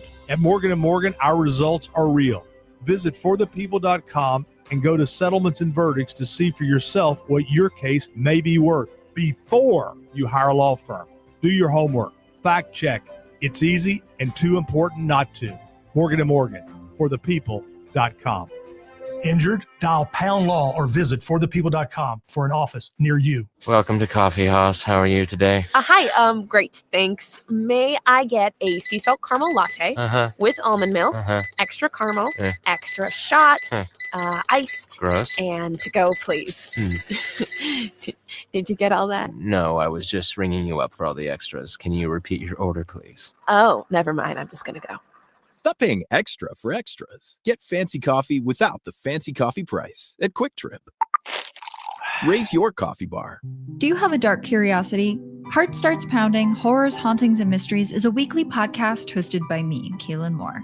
Each week, I'll take you on a dark journey through terrifying true urban legends, bizarre true crime cases, chilling tales of backwoods horror, and more. So if you're looking to join a passionate community of the darkly curious, check out Heart Starts Pounding on the free Odyssey app or wherever you get your podcasts. And remember, stay curious. The Mark Reardon Show, 97.1 FM Talk, St. Louis Conservative. I'm a little shocked, surprised, a little put off by the fact that tomorrow is October 1st already. No. Right? And then I started thinking about it because, you think about the fall, maybe every season, everyone thinks about it in different chunks. And for me, one of the big chunks is Deer Camp, which comes up second week of November. I'm like, that's like only 6 or 7 weeks away, which is cray when I think about it. And then you got Thanksgiving. Yeah. And then you got Christmas. Yeah. And then you have New Year's, and it's all going to be here very, very quickly. It's the tour to Wildwood, too, this weekend. This weekend it is? Yeah. Are you doing that on the bike? I think I'm going to do it. Really? I'm not prepared. Well, that's it's not going to be fast. It's never stopped you before, No, right? it's a good point. Obviously I've given up on cycling, but I used to be one of those annoying people that would ride on those roads out in Wildwood with my spandex on, but I've given that up. Let's do this. These allegations are deeply concerning. Does the president have any comment? We're not going to comment. It's not clear messaging. No. And now, Sue's News, presented by U.S. Men's Medical Center. What just happened there? What happened? Did you know that? I didn't know that. That's new. Hey, we welcome them as a sponsor, but anyone tell us about that? No. Okay. Was that a mistake or is that what's happening? Yeah. So okay, there we go. All right. Strap in. A few minutes before Trisha left today, she said, "Hey, just a heads up. Make sure they know that Sue's News has a sponsor." And someone may have forgotten to tell the show that there was a sponsor. Okay. I see. That someone that's great. may or may not Right. Let's have do been something. yours truly. The host is going to say we're going to make an executive decision. We're going to play the regular intro, so take that out of there, like it was. Oh, I like that, Mark. It's weird. Yeah, it's weird. It does. We're I going to like give it. We're going to give them a lot of love once we start the segment because they're a new sponsor. Mark, that's going to have to be a conversation between you and the boss. I am having I'm making the executive decision right now. So for tomorrow, I don't want to hear it. I want to hear it the old way, and I'll fight that up. But I'm telling you, I want to hear it the old way. Now we've used up all the time, and Sue, that was a great Sue's News because we're out of time. Okay, I'm the just kidding. end. Go ahead. Okay. This is Mark's favorite day of the year. It's National Love People Day. Oh, yeah. Yeah, that's me. Oh, he loves the people. Oh, warm hugs all around today. That's just how it is. It's also National Chewing Gum Day, which is random, and National Hot Mulled Cider Day, which I used to serve at Thanksgiving. Random thoughts. Wait, what? Mulled cider. What is that? Actually, I used to be able to go to a spice place and buy these little spicy things, and then you put them in your they're herbs, I guess. Okay. And then you put it in the hot cider, and it makes it a nice little drink. Yeah. So there you go. Not a cider person. Anyone? Really. No, Oh, no no, I warm would. cider. I would. Yeah, it's Yeah. tasty, I love Fred. hot cider. Yeah. Thank you. It's good. All right. On this day in history, 98 years ago, it's 1927. And Babe Ruth hit his 60th home run for the season. He held that single season home run record for 34 years until Roger Maris broke it in 1961. It's just, I just like to think back to the 20s and what the crowd must have done at the time. They were all dressed nicely and went wild. So good for Babe Ruth. By the way, in one of these History of the Loos with Sue, it's the history of automobiles in St. Louis. Mm-hmm. They talk about Babe Ruth hitting a home run. Yeah. And it actually damaged a car. There was a car window. So they put Babe Ruth. He didn't, want to pay for it or whatever, but they made him. He didn't want to pay. Well, I guess, they worked out a deal where instead of doing something for it, they made him be an advertiser for a while. So you could have a Babe Ruth sticker. What were you going to say, Fred? You know no, that I was going to story. say, I knew the story. Yeah. Yeah. The car dealership right next to the. Yeah. to the ballpark. He hit it that hard that it took out a window in a car dealership. And 54 years ago today, this music came out because in 1971, Isaac Hayes released this No, theme. he did not. Okay. Ethan! Oh, my goodness. This is happening too often, though. We Uh-huh. got to get control of this. You want to skip to the next story and then we'll do it again? Oh, it's right there. All Mark, right. it's right there. Start again. 54 years ago in 1971, Isaac Hayes released this. Oh, yeah.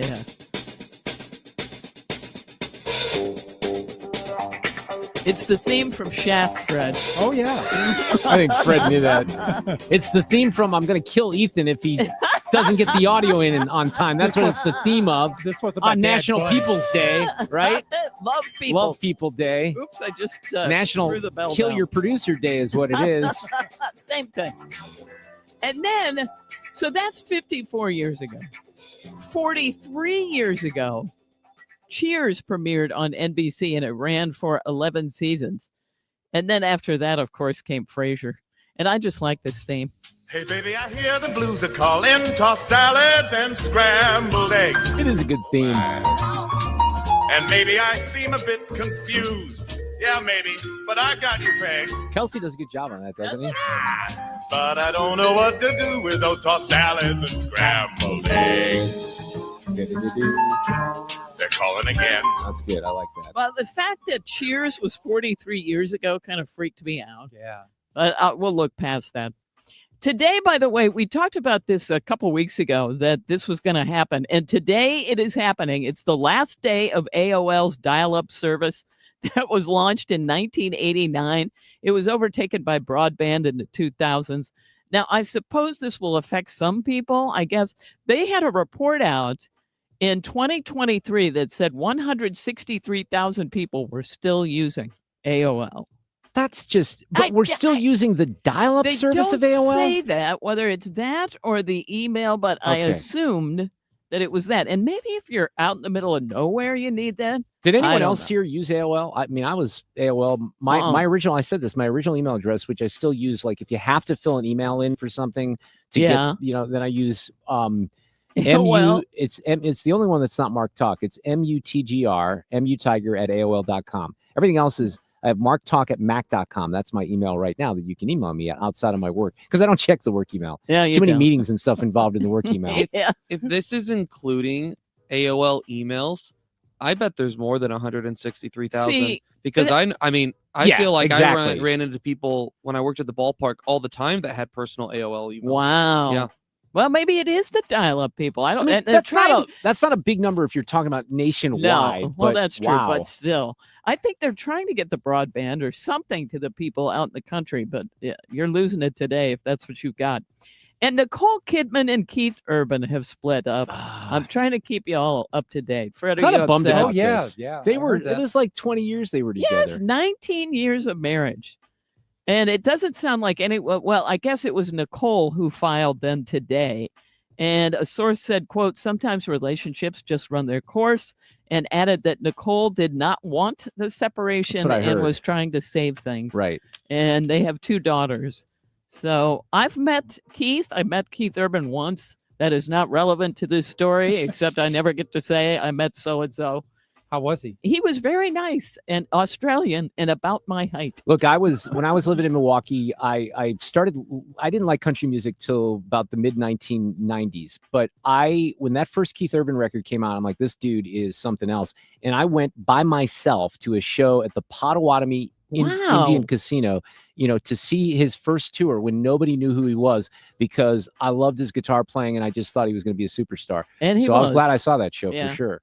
Let's see. Well, she's reportedly holding the family together. We'll see how that goes. In other showbiz news, Bill Murray is doing a show for Paramount Plus and the BBC. And here's what it is. He just travels around Ireland playing golf. I'm in. Right? I'm in. It's the most genius one sentence pitch for a thing I've ever heard. He doesn't have to do anything because that's his he's life. Bill Murray. That is awesome. And I hope he gets up to, like a white flower and does the Cinderella story. I mean, I hope, hopefully we'll see that. McDonald's is bringing back its Monopoly game for the first time in 10 years. And you're probably going to win a small fry and nothing else. That's what a news story today says. A lot of people spent a chunk of COVID quarantine watching the HBO docuseries McMillions. Did you watch it, Mark? It's outstanding. It's great. No, I it's did it's not. all I about didn't. the scam that went on, and it's fascinating. I would highly recommend it. Yes. I mean, let's face it, Ethan, you don't remember this. When that McDonald's game was around, it was a big deal. It was huge. Yeah, and I would go through and I'd get my stupid Diet Coke 32 Yes. because I wanted the little, the piece. What was the scam? What was, like, just to sum it up, what was the scam? There was an inside job with the security company that was handling the whole contest, and there were I don't remember all the details, but there were family members and other people that kept winning the prizes, and finally that caught onto it. But it was like, It was literally the guy that held the suitcase and was, carrying all the information around. It's a fascinating documentary. Highly recommended. Yeah, they say whatever it was, the scam wasn't by McDonald's. It was by the company making the game pieces. Right. Yeah, it's a good watch, they say. So here's a few. You have a 1 in 25 shot chance of getting a small fry, but 1 in 11 billion of getting a Polaris vehicle worth more than 30 grand. Okay. So it's that kind of deal? Yeah. All right. Oh, shoot. Am I running out of time? Yes, you are. All right, finally. Well, we had to spend so much time yelling at Ethan. Well, we took that's up all true. the time Sorry of the about segment. that, Ethan. And finally, in Stu's News, we have today's random fact. Sloths can hold their breath longer than dolphins. Because their slow metabolism, sloths can hold their breath for up to 40 minutes. What? And a dolphin could hold its breath for around 10 minutes.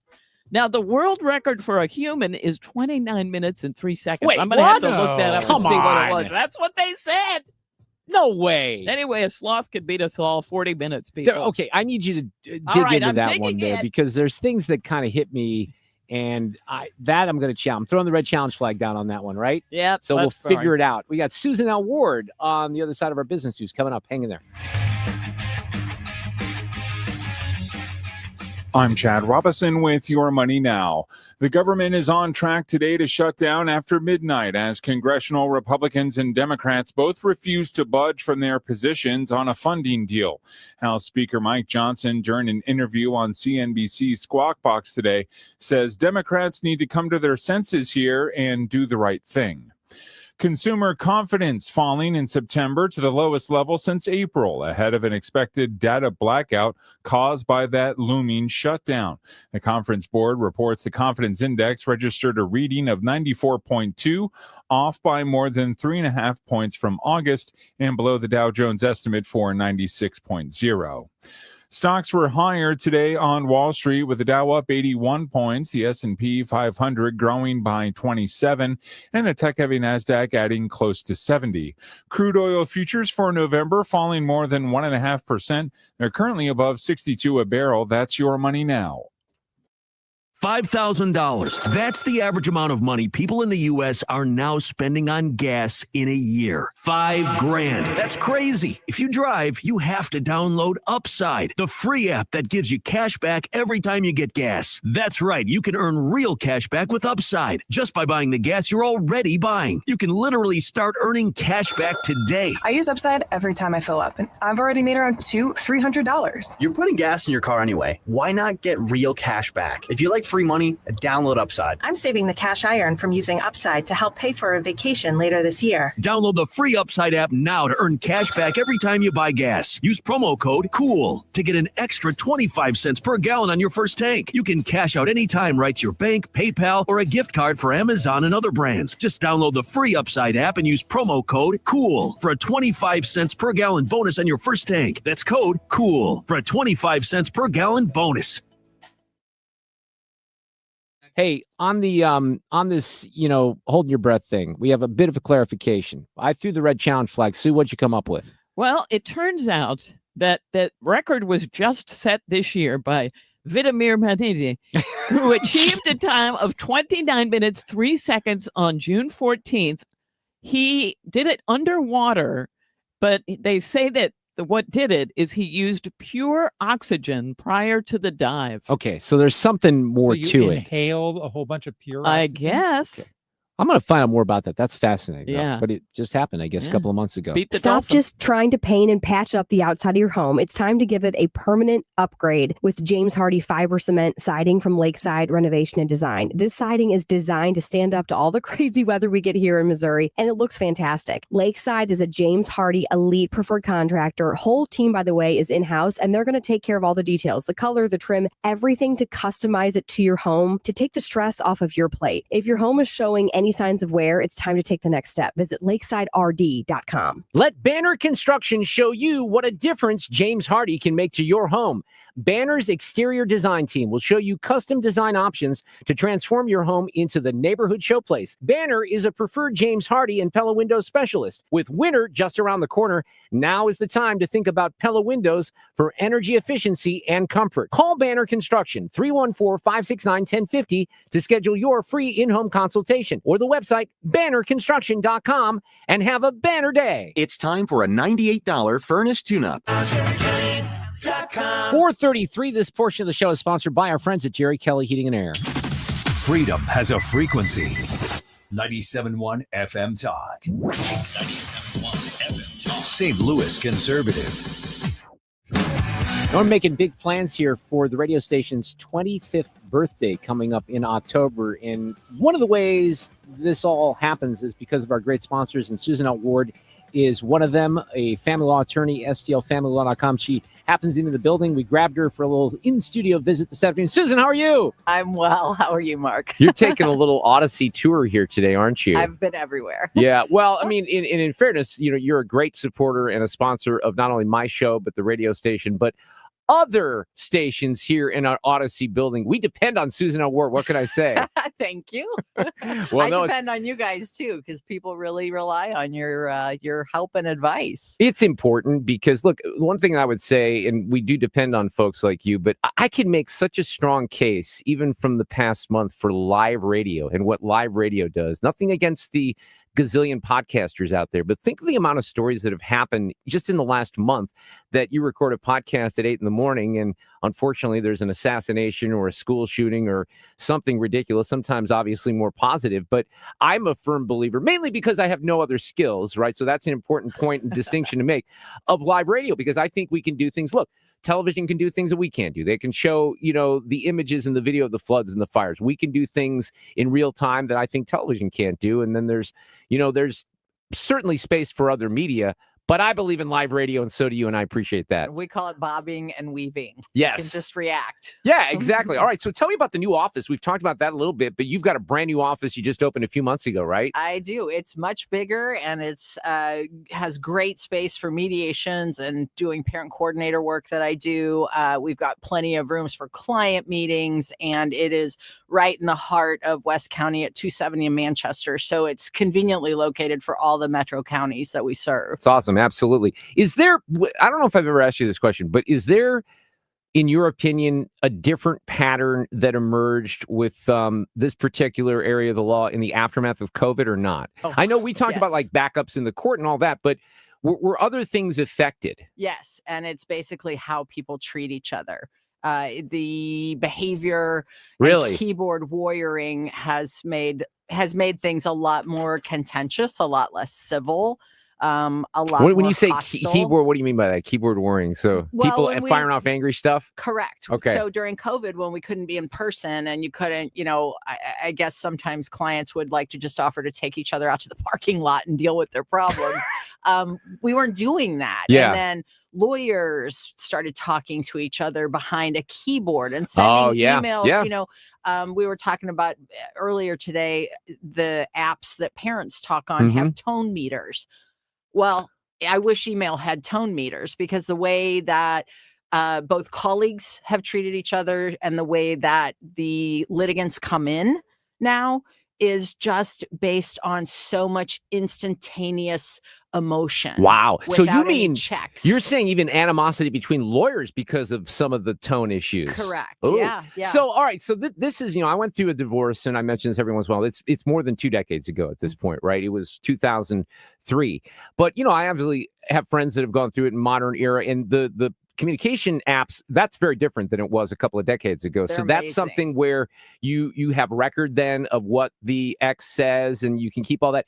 Now the tone meter, that's new. What is that? That's why that caught my attention. Yeah, it is new, and it's something that one of the apps certainly offers. And there's 2 or 3 good apps out there. But what it does is when the parent types whatever it is to the other parent, the tone meter, which is of course all AI based, okay, takes in whether you are speaking civilly, whether you are editorializing beyond kind of the who, what, where, what time. Most would be bad for me, information. Susan. I would do terrible on these apps. Well, Okay. The written word will get you in trouble. You know, we have a lot of text messages that show up in court because Yes. your iPhone doesn't have a tone meter. And so Yes. these have made it where when parents are communicating on an app, because they don't communicate well face-to-face or via text, the tone meter can drop it back down so you can try and concentrate more on, am I really talking about the kids, or am I trying to throw some shade to the other parent? Yeah, that's a hard thing to do. And the anger issue,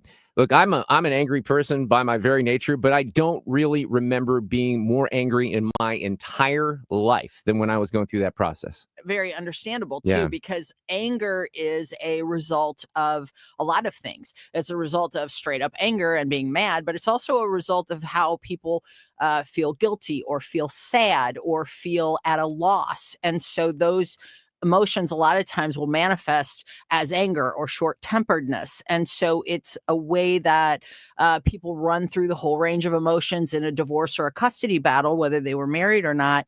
And these apps and these types of programs are very, very helpful. So to try what and do back it you down. do in that situation? Mark Reardon is your client. I hope it's not again. All right. I hope I don't have to do this. I went through it once and I don't plan on doing it again.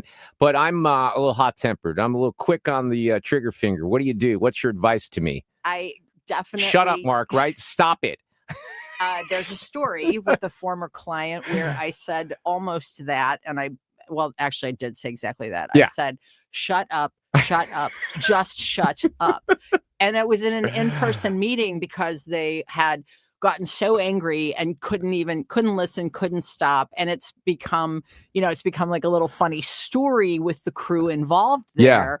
But I work on a lot of in-person meetings just to work through those things, to practice for depositions, to practice for court. Right. I suggest therapy big time. There has to be another place that those emotions have an outlet, and where they're dealt with in a practical way to give you long-term peace and long-term separation from the instance itself. So I think I told you this story a few years ago. We've only known each other for like 5 years. So when my older kids, again, I was divorced a couple of decades ago, but when they were coming off child support, I mean, I was so dumb. I didn't even know you had to go back into court and do that. I'm like, oh, the money's going to magically reappear on my check. That I'm not very smart. So I'm like, oh, so I was overpaying for a while because, but I had to go into court, and I didn't know you at the time, but I had a different attorney. And there was some communication that was taking place. That's my phone. That's embarrassing. That shouldn't happen. Via email to wrap up the the situation. And it was a point where I think it was like $2,500 that I overpaid or something like that. And we were going back and forth about this. And I'm like, at one point, and all the lawyers are on the change, I'm like, FFS. But I said the whole word. I said, can we, for the love of God, just get this over with? I'm going to give any overpayment. I said, write the check to my son. I don't care. All right, can we just get this? And then I get a letter back from my attorney at the time who says, I don't need to tell you how inappropriate this exchange. I'm like, I don't care. That's the problem. See, you probably got clients like me where we ignore advice because we think that, either we're smarter or the emotion kind of gets a hold of you, right? Right. It's emotion. It's 9 times out of 10 emotion. And I know that a client needs to be heard. I think that's one thing that I, after 34 years in this, offer to my clients, is that I completely understand the need to be heard. So let me hear you as your lawyer. I don't copy, for the most part, I don't copy my client on anything going to the other side. Yeah, see, I that happened here. There was the and that's why email. I'm not a reply. In fact, I think it should be against federal law to reply all in work emails. But in this case, I'm hitting reply all. I don't care. And by the way, I still don't have regrets about that email because I just wanted it done. And the check went to my son, so I don't care. All right, brand new office, Susan L. Ward, STLFamilyLaw.com. The one thing that we always leave people with the impression of is if you think there's trouble, communicate as soon as possible, right? Yes, just ask some questions. Absolutely. Susan, great to see you in person. Good to see you All right, too. thanks for coming by. Traffic from the 97.1 FM Talk Traffic Center. Well, we do have some action in North County tonight, and it's an accident on 270 westbound near Lilac, and it's been blocking, looks like the right shoulder and the left lane. So we've got a jam that goes back onto the Chain of Rocks Bridge. Now, other than that, we've had the usual volume on westbound 70, some slow pockets out of downtown, out through Wentzville. And westbound 64, same thing, Kings Highway and pockets all the way on out. But they cleared that accident at Prospect, so it's a little bit better. Southbound 170, some slow pockets from Page or Olive down through 64. Now, 270 southbound is really pretty slow. Olive on down through Doherty Ferry, and northbound is slowing at 64. And southbound 55, slow going, headed down toward Bates. It's not too bad. It could be worse. I'm Sue Thomas, and that's traffic on 97.1 FM Talk, St. Louis Conservative. It's always good when the standard is it could be worse. It could be worse, right? Yeah. There was a guy at a Senate hearing today that just got smoked by Senator Hawley, and I'm going to play that audio coming up next. Enjoy your land the way you've always dreamed of. Learn more at MissouriBrushControl.com. Missouri Brush Control is helping landowners reclaim their property, manage vegetation, and clear land for better views. Enjoy your land the way you've always dreamed of. Missouri Brush Control, making acreage great again. Visit MissouriBrushControl.com. Join us October 23rd at Lit Cigar Lounge as we celebrate 25 years. Enjoy drinks from Lore Wine and Spirits, Old Dominick Distillery, and Rayburn Wines, plus live music by Pretty Weeds and more. Tickets at 971talk.com/events. Presented by Rhino Shield and U.S. Men's Medical Center. You hear that? That's the sound of your business losing money. Legacy phone systems weren't built for today's teams. Quo, formerly OpenPhone, gives your business a smarter way to stay connected. Quo lets you manage calls, texts, voicemail, and contacts all in one place so that you can deliver a seamless customer experience from ring to... Need to take calls on the go? Quo automatically transcribes, summarizes, and highlights next steps from every call, so you never miss a detail. Need insight into what closes a sale? With Quo's AI call tags, you can instantly spot key topics like objections or pricing questions and use those insights to level up every customer interaction. And yes, you can bring your existing number with you for free. Keep your team in sync and your customers happy with Quo.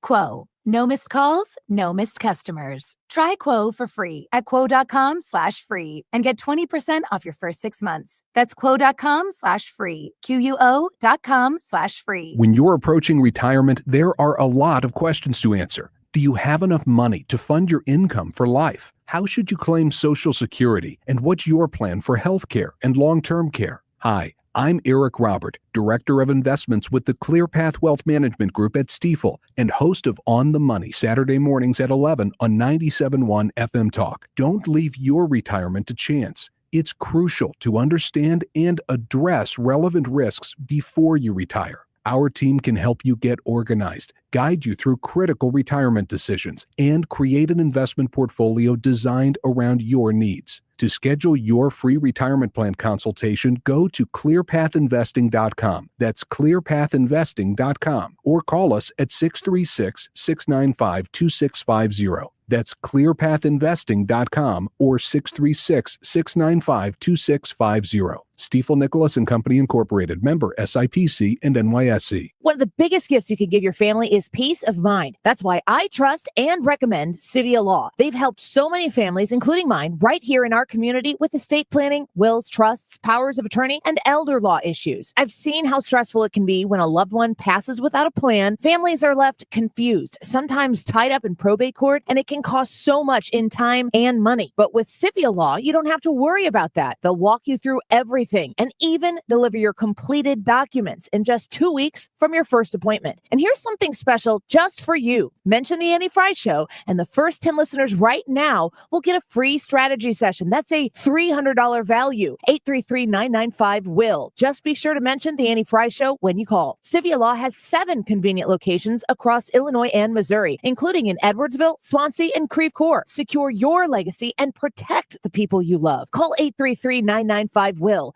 That's 833-995-WILL, or visit civialaw.com. Protect your liver and give it the support it deserves by making Active Liver from New Nordic part of your daily wellness routine. Find Active Liver in stores at your local CVS, Meijer Grocery, or online at Amazon or at newnordicusa.com. This is the Mark Reardon Show on 97.1 FM Talk, St. Louis Conservative. About 60 minutes from now, I do a feature that I do every day called Audio Cut of the Day. I try to feature that one bit of audio. Sometimes we cheat a little bit, and I'll do a daily double or a trifecta. But I don't always get all the audio in, and I have some good stuff that I want to share here this afternoon from a hearing that took place on Capitol Hill earlier today. This was at the Senate Judiciary Committee hearing. Senator Hawley's on that hearing, and there was a guy by the name of Gregory Jackson Jr., and he is the former Biden White House gun violence advisor. And this is a guy who has advocated defunding the police, right? So he's like Cori Bush or Tashara Jones or any of these other nutcases out there. He promotes safe space programs and doesn't want to give money to law enforcement. So he's before this hearing today on crime, and Senator Hawley gets into this exchange with him. And I'll just let this kind of play out because there's a phrase in here that I'm not really familiar with. Senator Hawley's not really familiar with. Apparently, Gregory Jackson doesn't want to admit that he's familiar with it. Here's what you say we ought to invest in. Instead of funding the police, here's what we ought to invest in. We need to invest in programs that acknowledge the need for safe space initiatives led by lesbian, gay, bisexual, two-spirit, trans, and gender nonconforming people.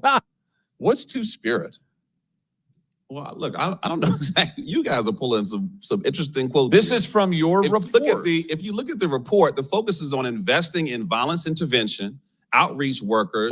You say that you shouldn't invest in the police, but we ought to invest in two-spirit community programs that acknowledge two-spirit individuals. We are not going to discriminate against that. We're not going to discriminate against any nonprofit that wants to help us prevent violence. What is two-spirit? You say don't fund the police, but do fund programs that create safe spaces for two-spirit people. What is? I just want to know. I don't know what that is. I have no idea what that is. Yeah, and he kept trying to find out. I've heard that phrase before because I've seen it in some of the alphabet mafia lingo that's out there in their language. And the dude either he doesn't want to admit that he knows what this is. He keeps trying. Senator Hawley does. Well, I honestly, I'm not completely aware of the language or the you wrote the report. How that was written. What I'm telling you is that what is a two-spirit individual? I mean, really, this is your policymaker's playbook. You are the witness called by the Democrats on this committee, so I assume you reflect their views. Well, you don't want to fund the police. You want to fund safe spaces for two-spirit individuals. What is a two-spirit person? I feel like I'm looking at a two-faced individual because you talk about reducing no, sir. violence. You're looking at somebody who's reading you your own words, and I'd like to hear an answer. Programs. Here's the answer. I love that, by the way. You're like, he's literally reading the words of the report that the dude wrote. The answer is, you don't have any solutions. You want to invest in gobbledygook and take away money from police officers who actually keep our communities safe. And when you're called on the record, you deny it. It's all there in black and white. And your record is there in black and white, and it's a disgrace. We reduced homicides by 31%. And as someone who's been shot and nearly killed, I take offense that you would think that the last 13 that you years won't answer my we're questions, not focused on that you reducing deny your violence. own words, and that you are leading this committee astray. And frankly, sir, your policies are absurd. Yeah, there you go, Gregory Jackson. I don't think he won that battle. Then there's this, and this is really embarrassing on the part. I do think that this lawmaker is genuinely sorry for making the mistake, but this is a woman by the name of Deborah Ross who made a pretty bad gaffe when she confused the killing of Logan Federico with that of Irina Zarutska. So Irina Zarutska was the one that was killed in North Carolina on the train a few weeks ago. There's another girl who, Federico was 22, who was killed by a criminal. And this gets a little confusing. So the crime took place, let me see if I get this straight here. The crime took place at the University of South Carolina. And the hearing that took place yesterday was in North Carolina. So Stephen Frederico, you'll hear him here, the father. But again, it's a little confusing. The hearing took place in North Carolina. It's about crime overall. Her murder occurred in South Carolina. But here is the gaffe by Representative Ross. Long before this hearing, particularly. This isn't Irina. Oh, I'm sorry.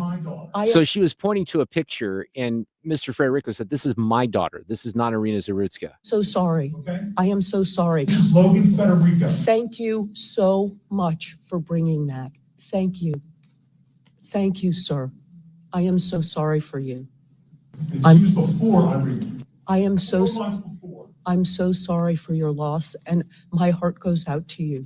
My heart goes out to you. So she was killed several months before. And, here's again, that was a bad gaffe, right? She genuinely did sound embarrassed and sorry, but man, he handed it to this panel. Think about your child coming home from a night out with their friends, laying down, going to sleep, feeling somebody come in the room and wake them and drag her out of bed naked, forced on her knees with her hands over her head, begging for her life, begging for her hero, her father, me, that couldn't be there. Bang!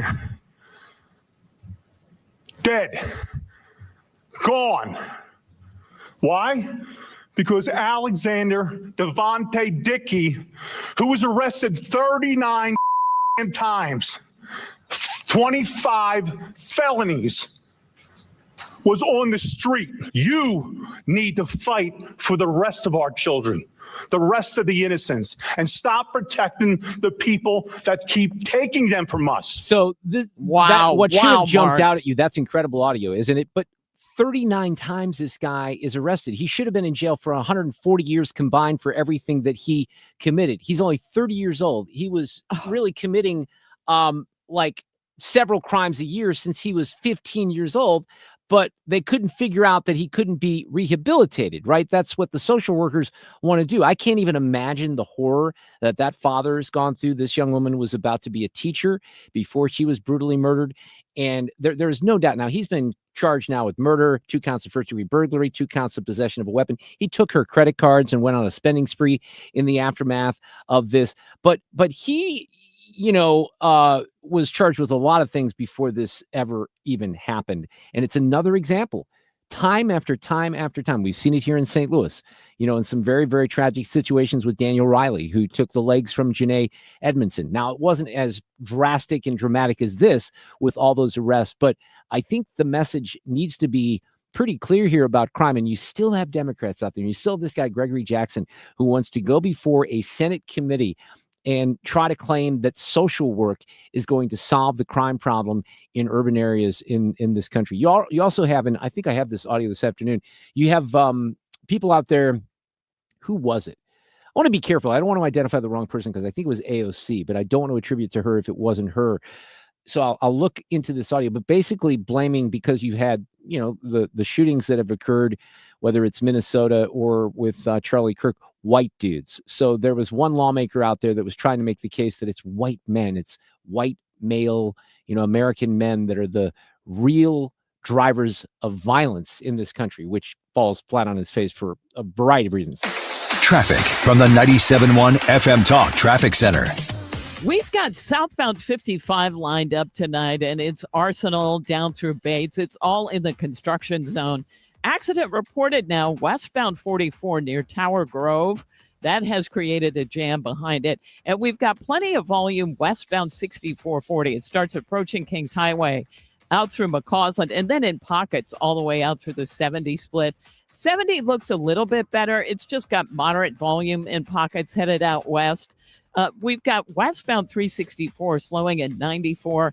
A lot of volume southbound 170 tonight from Olive through 64. Southbound 270 kind of the same way. That stretches down in pockets through Gravois. Southbound 141 is jammed, headed for 64. But if you're headed into Illinois, we look fine on the bridges downtown. This report brought to you by Barron Mirror Glass and Door. Simply the finest when it comes to mirror glass and shower doors. You can't find better quality or prices. They have the basics all the way up to the elite. Barron Mirror Glass and Door can't be beat. I'm Sue Thomas, and that's traffic. 97.1 FM Talk, St. Louis Conservative. Were you doing reports this morning on an accident at 141 by 44? I don't remember. When I got out about 9 o'clock this morning, it was Too late. It was a bad accident, but Yeah. that's a very congested area. I was dropping the puppy off at No Leash Needed Aw. this morning. All right, this is really something you should do. I want you to get on the horn or swing by, or at least go to the website for Generator Supercenter of St. Louis. Give yourself some peace of mind by calling right now for a free estimate on a Generac home standby generator at Generator Supercenter. They're the nation's #1 Generac generator dealer. I know the name Generac because I worked in Milwaukee many decades ago, and they were from that area. But these are really important points to remember. There's differences between Generator Supercenter and competitors. First of all, they're the nation's #1 Generac dealer in the country. They have a retail dealership out in Chesterfield. All their installations are permitted and code compliant. They use copper wire. I even saw a story in the Post today about, stealing wire. A lot of competitors use aluminum wire or scrap wire that they have left over. You don't want that. That's why Generator Supercenter does it the right way. So here's the phone number, 314-499-2020, or the website, Generator Supercenter of St. Louis.com. Don't be that person that has all your food in your freezer and fridge go bad. The next time the power goes out, it's at least worth time getting a free estimate from Generator Supercenter of St. Louis.com. When you go shopping, you may not get the bargain you want, but at least you know and can compare prices. It should be that way with healthcare, but too often it's not. Need an operation on your knee? Want to know what it's going to cost? Good luck. For 3 years, hospitals have been required to provide patients with list prices and have negotiated charges for some 300 services. Just over a third are fully compliant. In Missouri, prices differ greatly depending on a patient's insurance. The cost of a pelvic CT scan, for example, can be 20 times more expensive in one hospital than another. Price transparency allows patients to compare providers, forces hospitals to compete on price, and helps insurers negotiate lower rates. State law should require all healthcare providers to publish prices in a user-friendly form. What we don't know is costing us. The price of healthcare shouldn't be a secret. Check out our 2025 blueprint, Moving Missouri Forward at ShowMeInstitute.org. The Show Me Minute has been brought to you by Show Me Institute and Show Me Opportunity.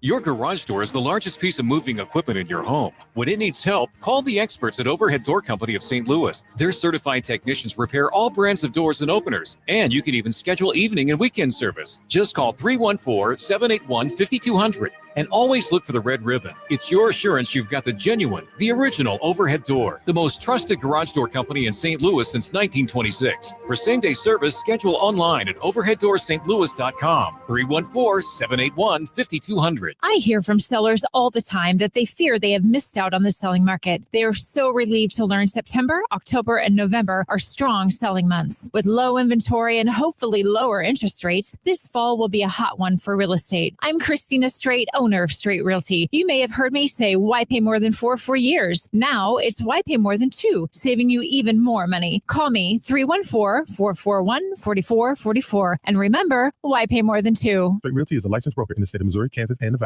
Annie Fry here. If you're nearing retirement or already retired, call my friends Thomas Helbig and Bob Kershaw with the Retirement Advisory Group. They'll show you how linking to the market is much safer than owning the market for your retirement savings. They are the official financial advisors of my show. Go to retirementkey.com. Celebrate September with Zero Res and get 3 rooms of carpet cleaned starting at just $129 and take $75 off your air duct cleaning. Book online at ZeroResSTL.com. Take advantage of these huge savings. Spell it forward or backwards, it spells the same, Zero Res. KFTK FM Florissant from the Kaufman Townsley St. Louis's Injury Lawyers Studio. Call 314-500-5000. That's 314-500-5000. All on the free Odyssey app. Heading toward a shutdown. I'm Lisa Lacera, Fox News. The Senate voting on 2 measures that would break a filibuster on government funding bills with just about 6 hours before the government runs out of money. Senate Democratic leader Chuck Schumer pointing the finger at Republicans. They don't give a damn about the harm they will cause with their shutdown. Majority Leader John Thune questioning why Democrats won't sign off on a short-term spending plan to buy more time. They, as you all know, have voted during the time they had the majority 13 different times, and when Biden was in the White House, on short-term continuing resolutions 13 different times. And so it begs the question is what's changed? And I think what's changed is President Trump is in the White House. President Trump warning Democrats. We can do things during the shutdown that are irreversible, that are bad for them and irreversible by them, like cutting vast numbers of people out, cutting things that they like, cutting programs that they like. He says the shutdown will lead to layoffs across the federal government, not just furloughs. Secretary of War Pete Hegseth calling in commanders for a meeting in Virginia as he outlines a new footing for the military. Today, at my direction, each service will ensure that every requirement for every combat MOS, for every designated combat arms position, returns to the highest male standard only. Because this job is life or death. One of the changes, making sure members of the military can meet physical requirements. President Trump told the commanders the military is no longer about political correctness. He said it's about merit.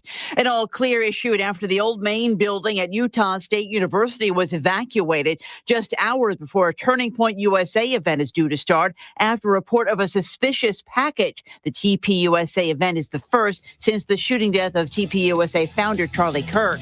America's listening to Fox News. Hey, can you blow up some balloons for Jack's party? I can't. I'm so congested. You need Sinex Severe from Vicks. Sinex Severe nasal spray. Yeah, just Sinex. Breathe.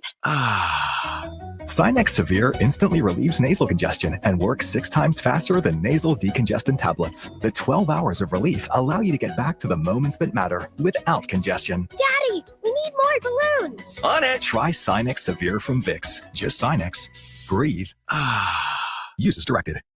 Let's go! You're still glowing, flirting, grooving. You still got it.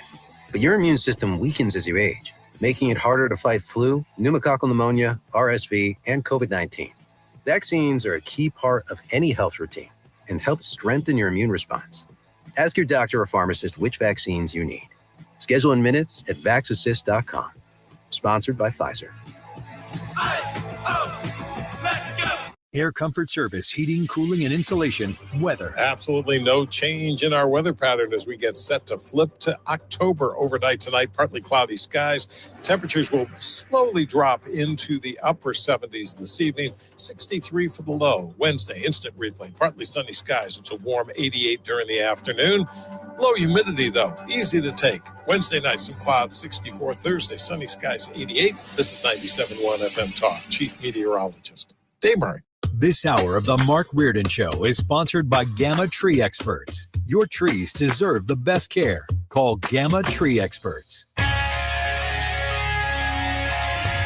This is the Mark Reardon Show on 97.1 FM Talk.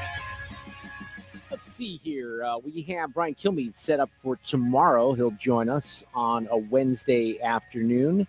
So I'm looking forward to that. At the bottom of this hour, we talk about our crime situation here in St. Louis all the time.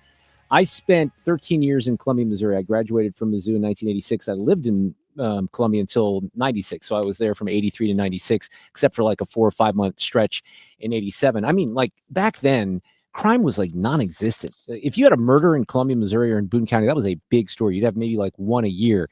Well, they had a shooting downtown last week, and there's a lot of people concerned about, this kind of goes back to the theme of policing versus social working. And my friend, Fred Parry, I've known Fred for 40 something years at this point, former Boone County commissioner. I saw a Facebook post of his on crime in Columbia. We're going to get him on at the bottom of the hour, plus an audio cut of the day. So one of the big stories today, and we're going to talk about the government shutdown, as well as Pete Hegseth, the defense secretary or the secretary of war, gathered all the top brass in the military at the Marine Corps base in Quantico and delivered some messaging today that people at the New York Times aren't too crazy about, I'll tell you that. I'm also directing that warfighters in combat jobs execute their service fitness test at a gender-neutral, age-normed male standard scored above 70%. Frankly, it's tiring to look out at combat formations, or really any formation, and see fat troops. Likewise, it's completely unacceptable to see fat generals and admirals in the halls of the Pentagon and leading commands around the country and the world. This one might be my favorite. No more identity months, DEI offices, dudes in dresses. No more climate change worship. No more division, distraction, or gender delusions. No more debris. As I've said before, and will say again, we are done with that. And there was a message for our adversaries. Should our enemies choose foolishly to challenge us, they will be crushed by the violence, precision, and ferocity of the War Department. In other words, to our enemies, F-A-F-O. If necessary, our troops can translate that for you. I always have to look that up, but do you know what that means? I do not. F around and find out. So there you go. But Fred and I had to admit to Fred, because he admitted to me that he looked it up. I was going to play it cool. You don't know that, Fred? Come on. I know all the hip lingo, but I had to look that one up too. I always forget. I'm bad with the little, what the kids say and how they do it. Charles Lipson, who's not a kid, fair to say, is with us this afternoon from the University of Chicago. He writes for The Spectator and Real Clear Politics. I didn't mean to insult you right before I brought you on the air, Charles. How are you this afternoon? I'm in a FAFO mood. Yeah, right.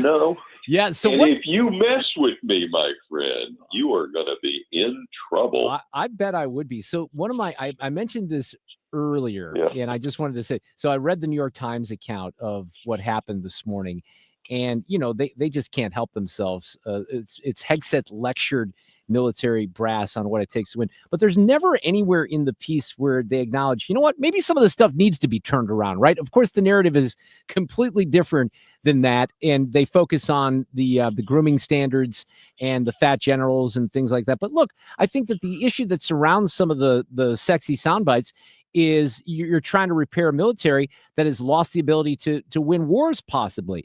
So he's trying to get everyone on the same page. I always, Charles, and I said this earlier, I defer to military folks when it comes to stuff like this. So as a civilian, when he's in there talking about fat members of the military in general, I just think it's kind of funny. And it seems, maybe we shouldn't have that.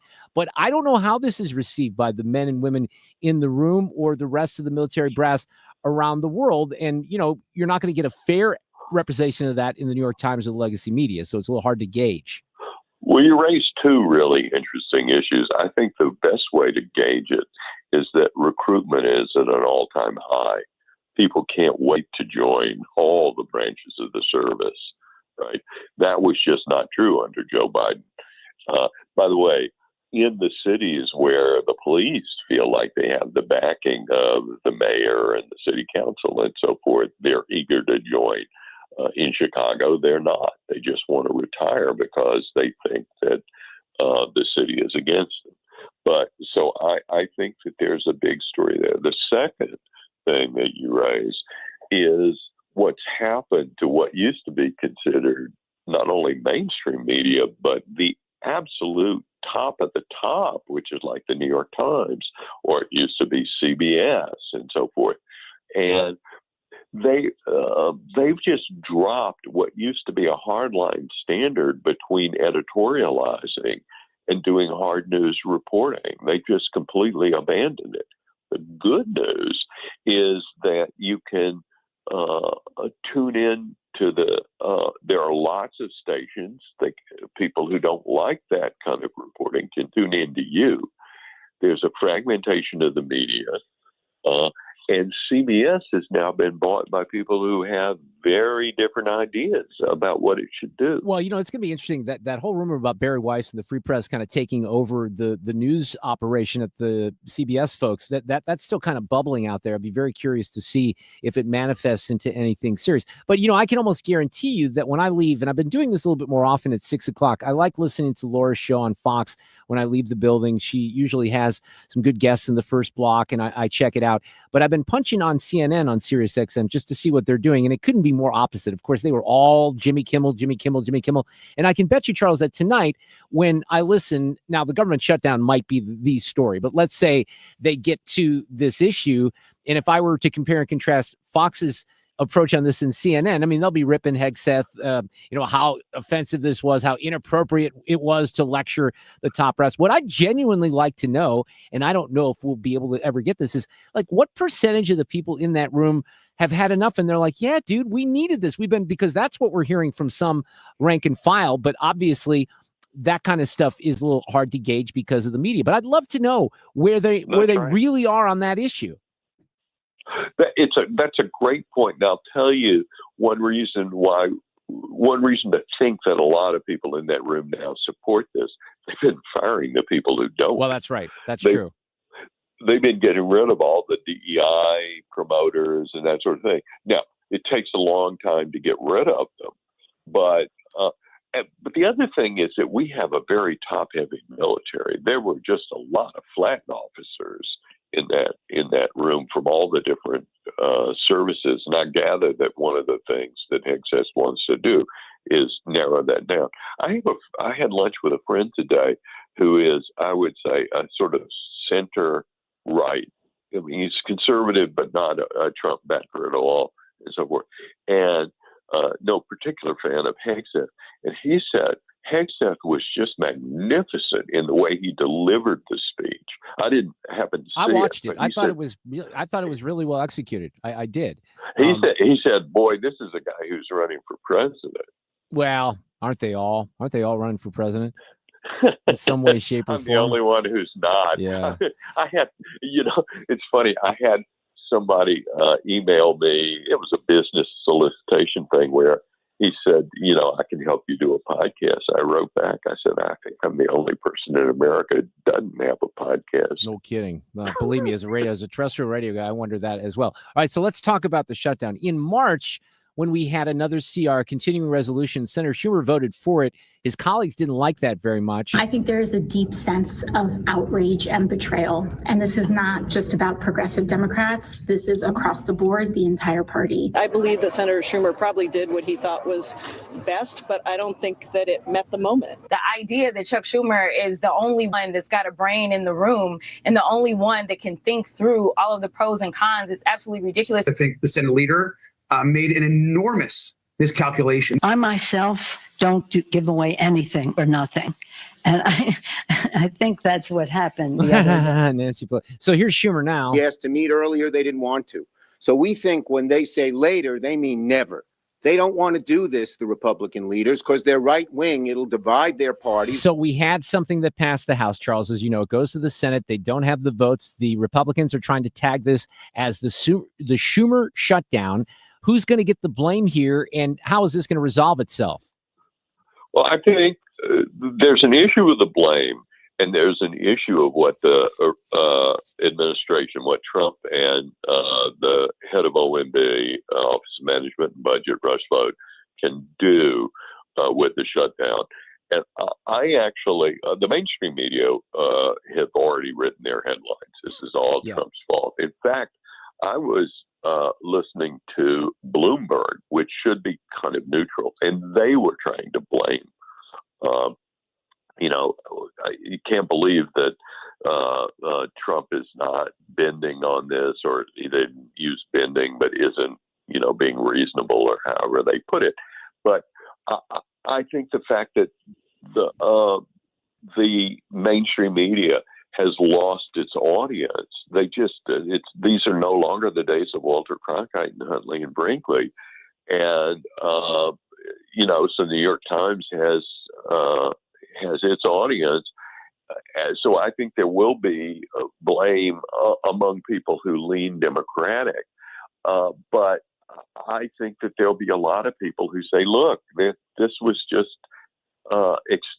extend my license plate for another 6 months. Yeah. Well, and so Sue and I were kind of talking about this because this does get to be an exhausting pattern where it's CR after CR after CR. So they're going to pass something. They have to get people paid, and they'll be back paid. But one of the questions that you kind of raise is, when will they concede to Trump's demand for the CR without any add-ons and swallow the humiliation they brought on themselves by fulminating against it for weeks? Because they've sort of, and I think, Charles, in one of your comments, you pointed this out, they've kind of backed themselves into a corner, the Democrats have, on this one. Now, they do have the media in their corner, so, they'll try to blame this on Trump, but it doesn't seem like the Republicans are very concerned about blowback right now.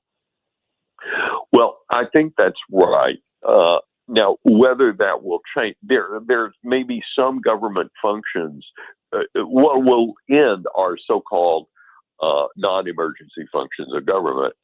We don't quite know whether there are some benefits that are going out to veterans, retired veterans or something that might get caught up in this, and that'll put pressure on people.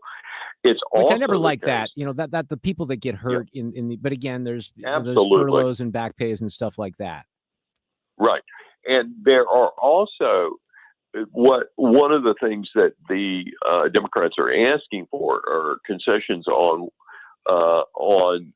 subsidies that some people get for Obamacare. And I'm reminded of a great line by Milton Friedman, who once said, "There's nothing as permanent as a temporary government program." And these subsidies were intended to expire.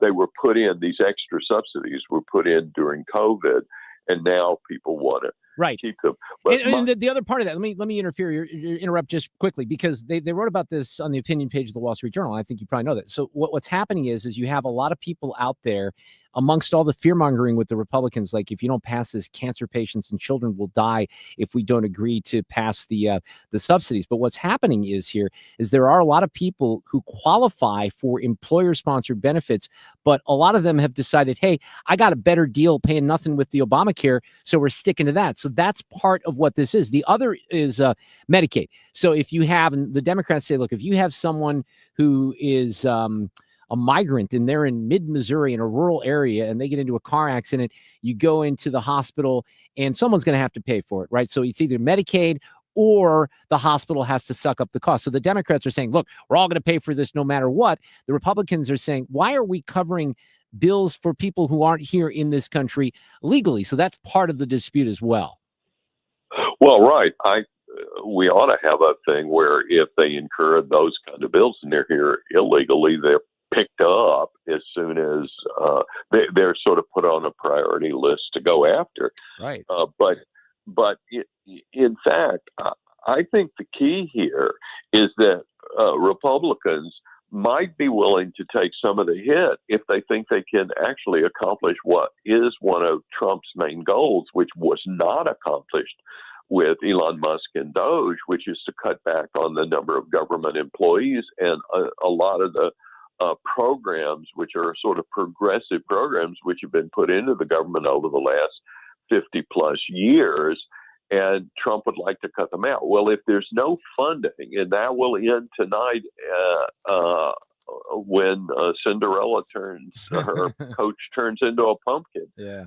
When that's what's going to happen to a lot of these government programs. They're not going to be funded. And normally what would happen is everybody says, like the Soros prosecutors say, you can hit somebody in the face. No harm, no foul. But Trump's not going to say that. They're going to use this as an opportunity. And I don't think that was just a threat to get the Democrats to the table. That's what's going to be interesting to see how this resolves itself, because I don't think he's going to give on these issues. And I don't think the Republicans will. Charles, always great to have you on. FAFO. Yeah, right. Exactly. Well, there you go. Good way to bring that full circle. I appreciate it. Charles Lipson, Professor Emeritus, University of Chicago. Thank you so much. Pleasure to talk to you. All right, take care. I wanted to throw this in here because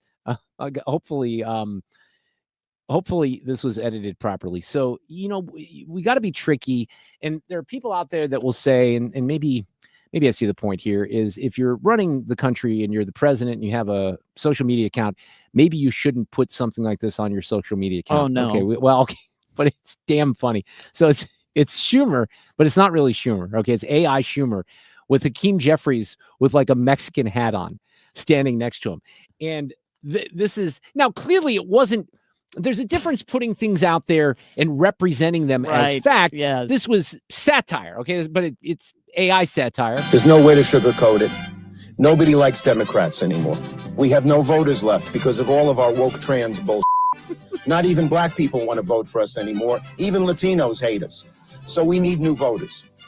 And if we give all these illegal aliens free health care, we might be able to get them on our side so they can vote for us. They can't even speak English, so they won't realize we're just a bunch of woke pieces of shit, at least for a while until they learn English and they realize they hate us too. Okay, two things. That is so damn funny and brilliant. And it's also scary, isn't it? I mean, yes. Maybe that's not AI Schumer. Maybe that's just honest Schumer, which is why they put that out. Now, Hakeem did not like this very much. Mr. President, the next time you have something to say about me,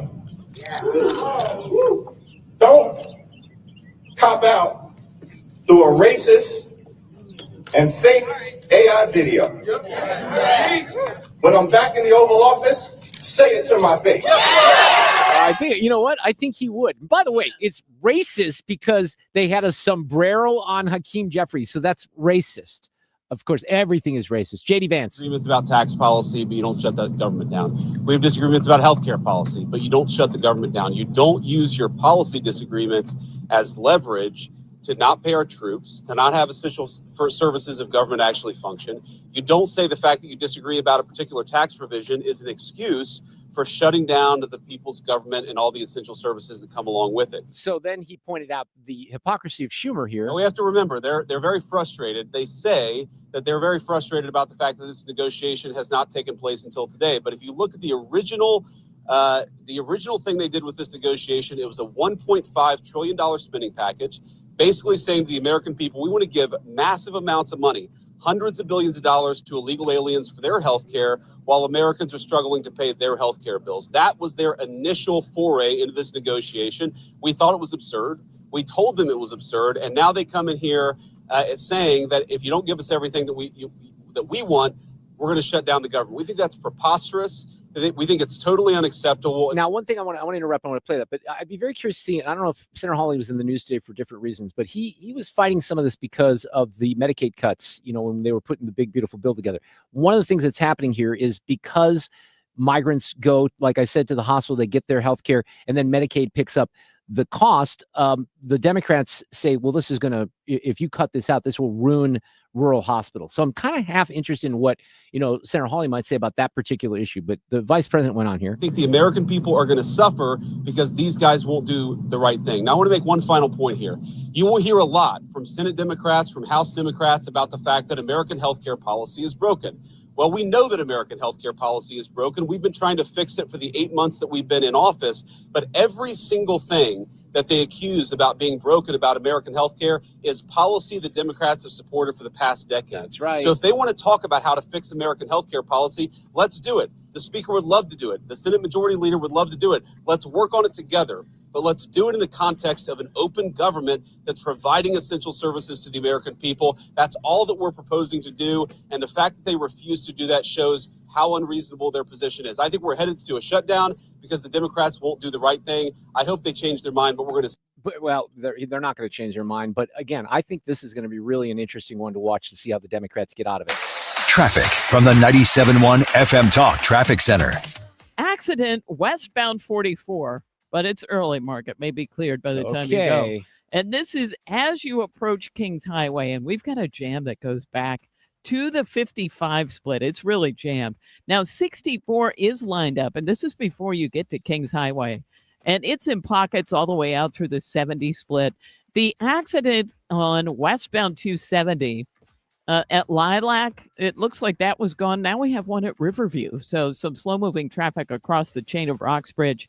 70 westbound, moderate volume in pockets from Jennings Station Road through Wentzville. Southbound 270, slow pockets approaching Olive. And that's down through Doherty Ferry, but it slows again at 21. And 55 has the usual volume, headed down toward Bates. If you're headed into Illinois, things look good on the bridges downtown. This report brought to you by The Diamond Shop. The Diamond Shop, making St. Louis sparkle for over 100 years. I'm Sue Thomas, and that's traffic on 97.1 FM Talk, St. Louis Conservative.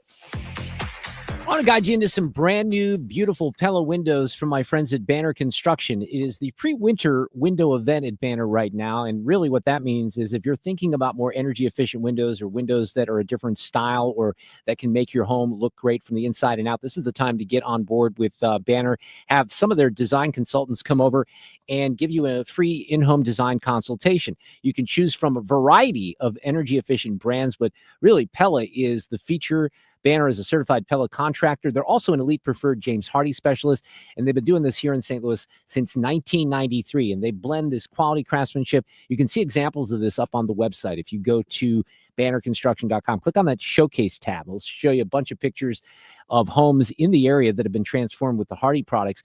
If you're looking for new windows or a fresh exterior, Get on the horn with Banner Construction today and tell them you heard about it here on my show on 97.1 FM Talk. BannerConstruction.com, 314-569-1050. Attention St. Louis Medicaid residents in need of care at home. If you need assistance with daily activities, you can receive in-home care from a loved one that lives with you and they get paid. Through Medicaid, Freedom Care allows you to choose who provides your care at home in St. Louis, and they get paid weekly. Available to eligible Medicaid members in St. Louis.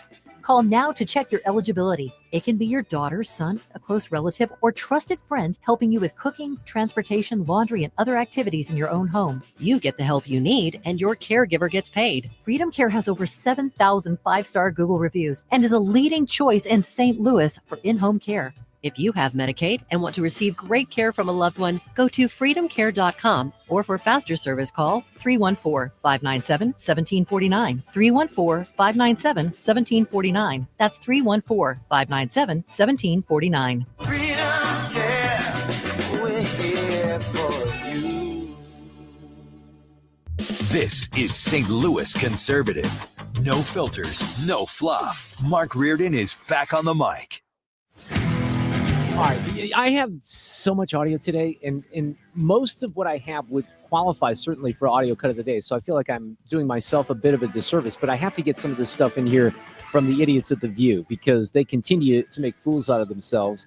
And Joy Behar, really, she's the gift that keeps on giving, because when she opens her big flap, you just never know what nonsense is going to come out. I mean, they're ripping on Trump. They're ripping on the military thing today. If you guys think that we can survive another 3.5 years of this, I think you're delusional. Every day there's some nihilistic thing. Tuesday, Joy. Can we not start there? I hate to be Debbie Downer, but every day this guy is undoing something in this country that we value. Every day, it's every day is a shock and awe here. What, great. What is it, Joy? Now, they sound so dumb, and you wonder why you're underwater. To my Democrat friends out there, and I think my Democrat friends and those of you who might lean to the left, you know that Joy Behar is an idiot, and if you need further proof, well, here it is. And I for one, I'm skeptical that we will survive this. I am not. If you need that from me, I do believe in ourselves. You've seen worse. No, I have not. No. I've not seen worse. We had a guy in office for 4 years who couldn't even put a sentence together and let 12 to 20 million people stream across the border, let crime run rampant throughout our American cities, let inflation, remember the Inflation Reduction Act that the Democrats, I mean, there was nothing, the country was falling apart literally at the seams, which is why so many independents crossed over and voted for Trump, because Kamala was an embarrassment. But she's going to make the case here that we are in, this is, I think, an insult to the greatest generation. Listen to this. I grew up during World War II. It's Whoopi that says she's seen worse. No, I All right, I'm going to need Whoopi to cheer us up. Every Cuban Missile every Crisis, president, civil rights. And they were all dealt with by presidents who were not, in the business of destroying the country and destroying the Constitution. I'm hopeful. I mean, we always had presidents who followed the law, including Nixon. As bad as he was, he had respect for the Constitution, and he didn't go after the military and call them names. I've never heard of such a thing in this country. Okay, really? Really? Have you noticed what your side is saying on Blue Sky or on Twitter on a regular basis about cops? They spit in the face of cops and military members. You got people in Chicago that are so happy right now. In Portland, they're like, oh my God, we actually have some people that are going to crack down on crime because Trump sent them in and our city wouldn't do anything. And they're still trying to make Trump be the bad guy. Yep. I mean, talk to some of the victims of gun violence and ask them if Brandon Johnson is the solution or if maybe the National Guard might help just a teensy-weensy bit. But they're hilarious. And then there's Sunny Hostin. I don't know who's a bigger idiot, her or Behar. I'm actually really befuddled by why he did that. The optics were terrible. She's talking about Pete Hegseth in the military speech, which was really awesome. Meaning all of our top military brass are all in one place, and we spent $6 million to get them there. That didn't make a lot of sense to me. It also didn't make a lot of sense to me that he was saying that he was going to toughen physical standards and review the anti-hazing policy by sort of implementing a hazing policy. And then also he said he was going to return to the highest male standard for combat positions because the troops were fat. I don't understand how that was supposed to be an uplifting message for our military. They was referring to Colonel Sanders. I don't think it was supposed to be an uplifting. It was supposed to be a message that things are going to change. There's a new sheriff in town. We're going to do things differently than we've done before because there are things that we're not proud of. We have gone woke, and it's an embarrassment to this country. So that's the tone that Pete Hegseth has taken. That's the tone that President Trump has taken. They can say whatever they want about this, but they don't realize how out of touch. Look at Harry Enton. I want Sonny Haas and Joy Behar to watch CNN for just a little bit tonight when Harry Enton goes on there with the polling showing that Trump is, the Democrats are minus 21 on crime. They're still minus 12 on immigration. They're not making inroads here. And when you do something like send National Guard troops to cities that are devastated by crime, maybe people say, wow, someone's finally thinking about us and not the criminals. Traffic from the 97.1 FM Talk Traffic Center. There is an accident on westbound 44, and it's before you get to Kings Highway. They were calling it just before Vandeventer Kings Highway, but they are saying now that they have moved that out of the way. So it at one point was blocking a couple lanes. It looks like it may have been cleared out of the way. So traffic is unwinding. Southbound 55, still a slow go, headed down toward Bates. We look great if you're headed into Illinois on the bridges downtown. But westbound 270, an accident at Riverview causing a delay there. And westbound 6440, we've got slow pockets approaching Kings Highway out through 70. 70 kind of the same way, but less traffic. And southbound 270, moderate volume now, approaching Olive down through Doherty Ferry. I'm Sue Thomas, and that is traffic on 97.1 FM Talk, St. Louis Conservative.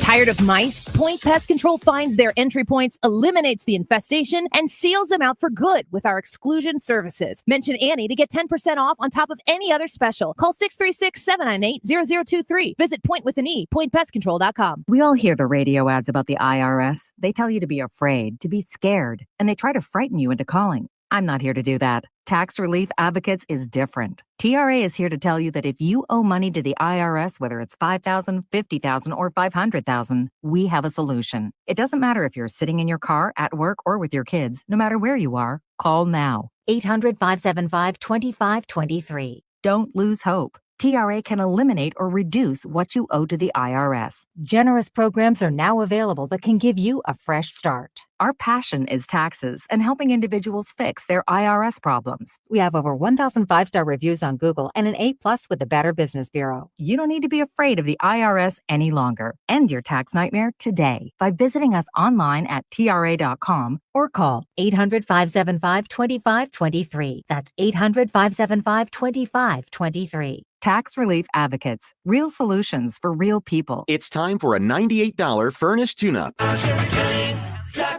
The time is 5:33. This time check sponsored by Jerry Kelly Heating and Air. Mark Cox here. Join me, Mark Reardon, and Annie Fry, along with Thomas Helbig of the Retirement Advisory Group for the last Protecting Your Retirement educational event of the year. It's Thursday, October 2nd at the Frontenac Hilton at 6:30. Here's Thomas with more. Are you nearing retirement or already retired and wondering if your 401k and IRA will last through your lifetime?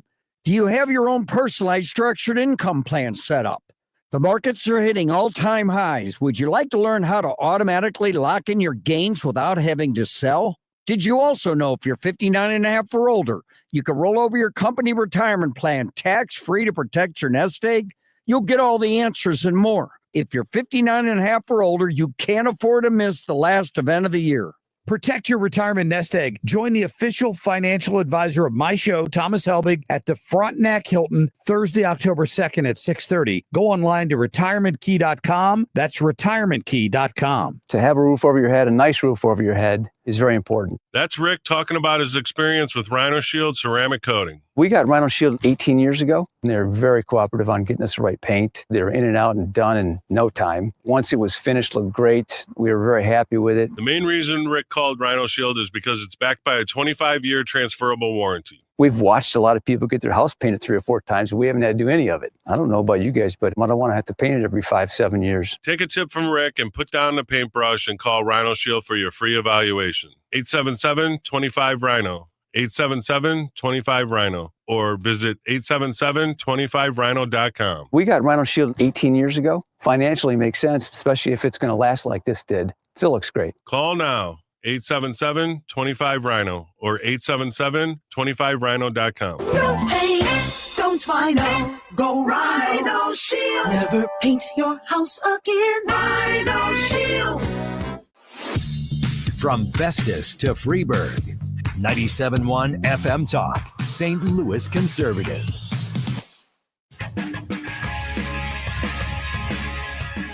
I am told that Kenny Wallace will be on the show tomorrow in 24 hours. You were mentioning this to us earlier. There's a big dirt race track at the Dome, right? But Kenny has decided to not participate. Yes, and he will explain what's up. What the hell's wrong with him? He's old is what the problem is. No. He's ancient. He's got nothing left in him. That's terrible. I hope he's and listening untrue. right now. No, it is untrue.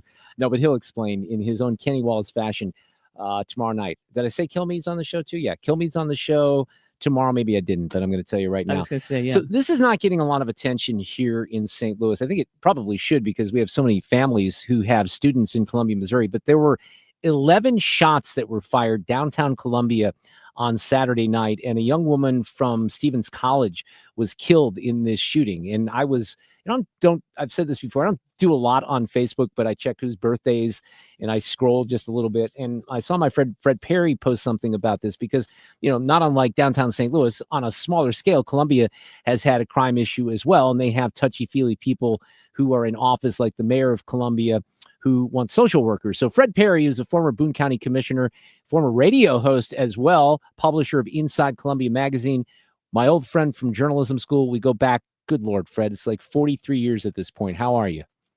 It's a long time. Good to hear from you, Mark. Great to be on your show. Well, this is a very serious issue, and kind of tell me what happened on Saturday, first of all, with the circumstances of the shooting. Well, this has been going on for a long time in Columbia. Once the bars close, there's a kind of a couple of bars where the patrons find it to be a great blood sport to go out and pick fights with fraternity boys after the bars close. And so it's just, it's chaos every Friday and Saturday evening in downtown Columbia. But, we have had a number of incidents where shots have been fired, and we've had some pretty serious things over the years. But there was always this fear that one day a college student would be the victim of some terrible crime in downtown Columbia. And, we just have, as a community, the leaders in our community just don't take it serious. And our mayor, a lady by the name of Barbara Buffalo, who sports purple hair. And I know you've had some wacky mayors in St. Louis over the years, but I got to tell you, this woman takes a cake. I've followed her a little bit. Yes, I know a little bit about her. Right. Her big issue is climate change. And as you know, there's a lot that Columbia, Missouri can do about climate change. Of course, they can solve the world's problem. Yeah. Yeah, she's at an international conference every other month for climate change. And so really what's happened is that she has just ignored some of the decay. And, we've had a police department that is understaffed at any given time by at least 50 officers. In a small town like Columbia, that's a big deal. And she just has never done anything to really take the issue seriously. And, Columbia, as you will recall from your days here, this is a very permissive, liberal community. We've always had a very permissive attitude about drugs. We have a very permissive attitude about young people being out on the streets when they should be at home with their parents. And we're talking about, 12 and 13-year-old kids running around with guns. And so she had just never considered this a priority. And so it backfired on us on Friday night. And, so this was early Saturday morning, right? So there's a guy that starts to shoot, into the air, and he hits this. Ayanna Williams is her name, Stevens College student who later dies from her injuries. I don't know if anyone else was injured, but look, I saw your Facebook post, right? You hammered Barbara Buffalo, said, look, it's time for a recall, but you're not the only one. Mun Choi, the president of the University of Missouri System, sent a blistering letter to Barbara Buffalo demanding policy changes and threatening to involve Mike Kehoe. I'm pretty sure that Governor Kehoe is involved already, or he's aware of this because he's on top of stuff. But look, Mun Choi is calling for things that you've probably been calling for, Fred, for years: more police downtown, elimination of policies. When he says that attract criminals to the region, what does he mean there specifically? Do you know? I think what he's really talking about, it's just the permissiveness. And the city has just invested in a $23 million opportunity center that will be a place for people who are homeless to stay at night and have their pets taken care of and receive social services and the handouts that come with that. And so what we've done is that we've made Columbia, Missouri a mecca for homeless individuals who want to come and take advantage of the free services. So there's a lot of handouts in Columbia. Yeah. And, the big difference here is that Moon Choi, the president of the University of Missouri, maybe he doesn't get a lot of ink in St. Louis, but I'll tell you what, this is the first time that I can remember in 40 or 50 years where the university president has said enough is enough. He's injected himself into a local Columbia matter. And that is why things are starting to swirl. Yeah, that's interesting. So what, and obviously I think the mayor responded to Moon Choi and said, we're doing everything, blah, blah, blah, blah. But do you think that, we had this pivotal moment here, Fred, that you're probably at least a little familiar with this young woman, Janae Edmondson, who's here for a volleyball tournament. And then we got a kid, Daniel Riley, who's not even supposed to be out of jail, that hits her. And I have a police officer friend said it was the most gruesome scene he's ever come upon in his entire career. And he's seen people shot in the head, etc. And this poor young girl had her legs, amputated because of that accident. But that moment, as tragic as it was, finally drew some attention to Kim Gardner in the circuit attorney's office and our mayor, and it forced change in a very tragic way. Is this something that may do that finally, get people to look at this problem a little bit more seriously in Columbia? Yeah, this is that moment. And I think that Moon Choi is a very powerful leader in our community. He is the CEO of the largest employer, the largest economic, the largest cog in our economic engine. And so when he speaks, people listen. And I think it's really hard to criticize his concern. His words are, you are hurting my business. And his business is protecting the students at the University of Missouri. And so I think this is why we're going to see change. Now, this is a mayor that has her priorities completely out of whack, and she's got a wacky city council that supports her in everything that she does. Of course, that's what we have here. Yep. And so, it's going to be really hard to force change. But, I think the citizens have had enough. And I think that they're ready to say, you know what, we can't go downtown anymore. And Mark, you remember, Columbia used to have a very charming downtown district, just with restaurants and carriage rides and great retailers. And, for a small town, we had a very vibrant downtown. That is no longer the case. And so it's a place where you don't go after 9 o'clock at night. That's just so sad. It really is. It's unfortunate. Yeah. And I'm sorry this poor young girl at Stevens College lost her life. Well, you keep on him, Fred Parry. I know you're always good for this. I hope all is well in the rest of you. I haven't seen you in a while. It's been a little while since we've seen each other in person. It has to come up for a Mizzou game. And I want to say hi to Nathan Baldwin, one of your listeners who just texted me that he's listening to your show right now. So great to hear from you, Mark. And we miss you in Columbia. I would say, Nathan, I would question your judgment when it comes to friends, but Fred, I feel the same way. Thank you so much. Take care. We'll see you. Care, buddy. He's awesome. We go. I mean, I could tell, he can tell you stories about me. I can tell you stories about him that go back to he was if I remember this correctly, he was the editor of the Man-Eater, and the Man-Eater is the student, newspaper on the campus of Mizzou. And that was a big deal. I was in the news department at KCOU. I couldn't get a disc jockey shift on that station because they were so coveted. So I did news on KCOU, but I lived on the Stevens College campus. I lived in a dorm called Hillcrest Hall, and they had a radio station. And somehow I finagled my way into doing a disc jockey show, and I played music, alternative music, on the Stevens College station. I really do think there was a time in Columbia I was working at 3 different stations at the same time, because I was doing, KBIA, which is what you do for your journalism. I was doing the Stevens station, and then KCOU. That's when I actually worked for a living, Sue. Go figure. Good times. Traffic from the 97.1 FM Talk Traffic Center. On the roads this afternoon, we do have some volume out there. If you are headed into Illinois, though, it's really not that bad. And things look good on the bridges downtown, if that's the direction you're headed. But up north, there's an accident, and the camera's out at Riverview. But there is a jam back onto the Chain of Rocks Bridge. Now, the accident westbound 44, we had one really close to Kings Highway. Still some slow-moving traffic through there. 64, though, just moderate volume now in pockets approaching Hampton, but it does go all the way out through the 70 split. 70 is a little lighter if you want to go that way. Southbound 170, a little slow at 64. Southbound 270, moderate volume Olive down through 64. At 55, of course, still slowing at Bates. This report brought to you by Barron Mirror Glass and Door. They have the largest, most beautiful showroom in all of St. Louis, full of the latest, most custom designs. It's in Chesterfield Valley. There you'll see why they say creativity unlimited, quality unsurpassed. I'm Sue Thomas. That's Traffic. 97.1 FM Talk, St. Louis Conservative.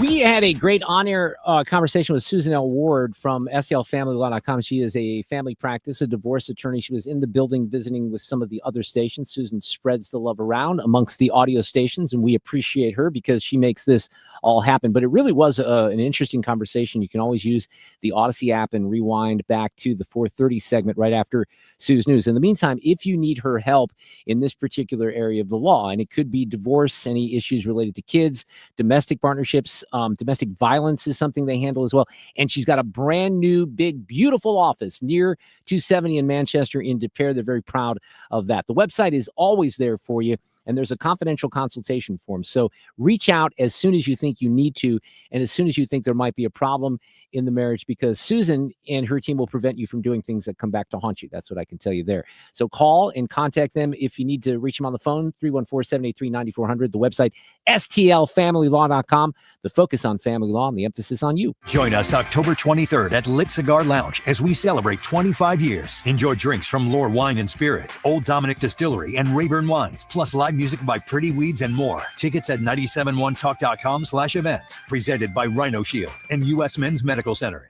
Hi, it's Mark Cox. When I endorse a product or service on the radio, I take it seriously. I do my research. I did the same when I first met Gloria Lou with Your Home Sold Guaranteed Realty over 5 years ago. Gloria is here in studio today, and I'll ask the same question I asked you when we first met and before you helped me sell my home. Gloria, tell us, what sets you apart from other agents? Well, number one is my guaranteed offers. I'm so confident that I'll sell your home at 100% of market value, or I'll pay the difference. Number two is I already have the buyers, so your home may already be sold. I literally have thousands of buyers in my Buyers in Waiting program. This is how I'm able to create higher demand, more offers, and that means more money in your pocket. Friends, get to know Gloria Lou like I have. Upfront written guarantees with the least hassle. Call Gloria Lou right now at 314-325-6888. That's 314-325-6888, or visit GloriaHasTheBuyers.com. Gloria and seller must agree on price and possession date. Protect your liver and give it the support it deserves by making Active Liver from New Nordic part of your daily wellness routine.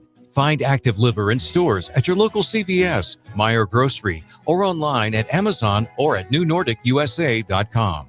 You're listening to The Mark Reardon Show on 97.1 FM Talk, St. Louis Conservative.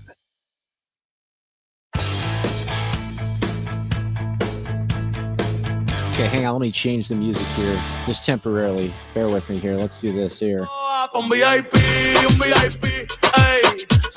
This is Bad Bunny, who has been selected as the entertainment for the Super Bowl halftime show. That was the story that kind of made the rounds yesterday. A little bit of a follow-up on that before audio cut of the day. One thing that, I think is a little confusing to some people is apparently the Jay-Z and Rock Nation, okay, the company Rock, they entered a partnership. I got to turn this off. I can't do this. I cannot do it. Yeah. They entered a partnership in the NFL in 2019 that tasked Jay-Z with being the live music entertainment strategist.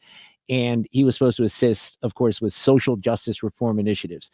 So part of the NFL does have the final say in the stories that I've read. However, it's Jay-Z's that's pushing this. So Bad Bunny said this is what's so confusing to me. And I'll tell you what the Washington Post said. Well, let me just start the story and then I'll tell you the quote that kind of jumps up. The headline says why Bad Bunny's selection as the Super Bowl halftime headliner is sparking MAGA fury. The Puerto Rican recording artist opposed Trump in 24 and is not offering tour dates in the U.S. mainland to avoid exposing his fans to ICE raids, which is just stupid. Okay, yeah. You're just virtue signaling there. But is this a MAGA fury, or is this just maybe American football fans that happen to be fans of maybe American music and speak English, saying, what in the world are you doing? Now, in fairness to Bad Bunny, because I always want to look at this, and I've said this before, I look at it from, a variety of perspectives. This dude is one of the most streamed artists on the planet. So he's not a small-time artist. He hasn't toured here because of the whole ICE thing, but he sold out a residency in Puerto Rico for hundreds of thousands of fans. He raised $700 million for the island in some, hurricane relief. So, there's appeal there internationally. And one of the things that we said yesterday, Sue, was, well, what is this all about? Why are they doing this? Because is it because of the NFL and they want the international appeal? We had a game in Dublin last week. We got one this week in London. They're going to play in Madrid. But I don't know what it is. But it seems like Jay-Z just gets to pick. Now, I'm gonna share something. This is one of those tweets that I felt comfortable retweeting. But in this day and age, I don't know if I would have said it, but I'm going to say what John Ziegler, my friend, said, because I think he's right about this. And he has the guts to say things like this on a regular basis. He said, you'll like this because, John, hang on. I've been retweeting a lot. Jay-Z's openly anti-white takeover of the Super Bowl halftime show with zero legacy news media resistance all during the Trump political era is one of the most remarkably troubling cultural developments in our modern history. How the NFL gets away with this is baffling. And I don't get it either. Now, here's what Bad Bunny said. And this is what confuses me, because I feel like I have a culture. I'm an American. Now, I'm a white dude, so I guess I'm, on the fringes now. It's suspect. But we have, I'm proud of this country. I can't wait for the sesquicentennial. I love American football. I'm proud to see the national anthem and players being proud of being American. But this is where I get a little confused from Bad Bunny, okay? Because he's not an American and he doesn't want to be an American. He says he's chosen here, and he's quoted saying this: "What I'm feeling goes beyond myself. It's for those who came before me and ran countless yards so I could come in and score a touchdown. This is for my people, my culture, and our history." What, if anything, does that have to do with the NFL and the Super Bowl halftime show? Nothing. Now you can have your, what? You just had a residency in Puerto Rico. There, you got your culture, your history, all of that. But what is you doing a show in very little English is what we're expecting. He won't be speaking in our native tongue. How does that make your culture and your history better? I don't get it. I just don't get it, because the only people who are not allowed a culture in this country, sorry, they're white people, especially white dudes. So I think white women still have a little bit of a right to a culture. If you're cis, if you're a straight white male, and we have mainly a conservative audience, but I know that the Democrats, the progressives, would roll their eyes at that. I'm not trying to make myself a victim. I just think it's ridiculous that the NFL hasn't had a white person on stage since 2019. Can we get just one? Could Bad Bunny have some white, dancer or something like that? Do they all have to be Latinx? I wonder if they really did offer it to Taylor Swift and she said no. I don't think so. I don't think that I don't think they would do that when her fiance is playing football. I think she would do it when he retires, but I think there would be that would be too weird. You think that whole story is false? Yeah. Interesting. Yeah, that they offered it to her. Because that was out even last year. I think it's false. Interesting. This fits the Jay-Z MO for sure. Playback ready. Now, the audio cut of the day.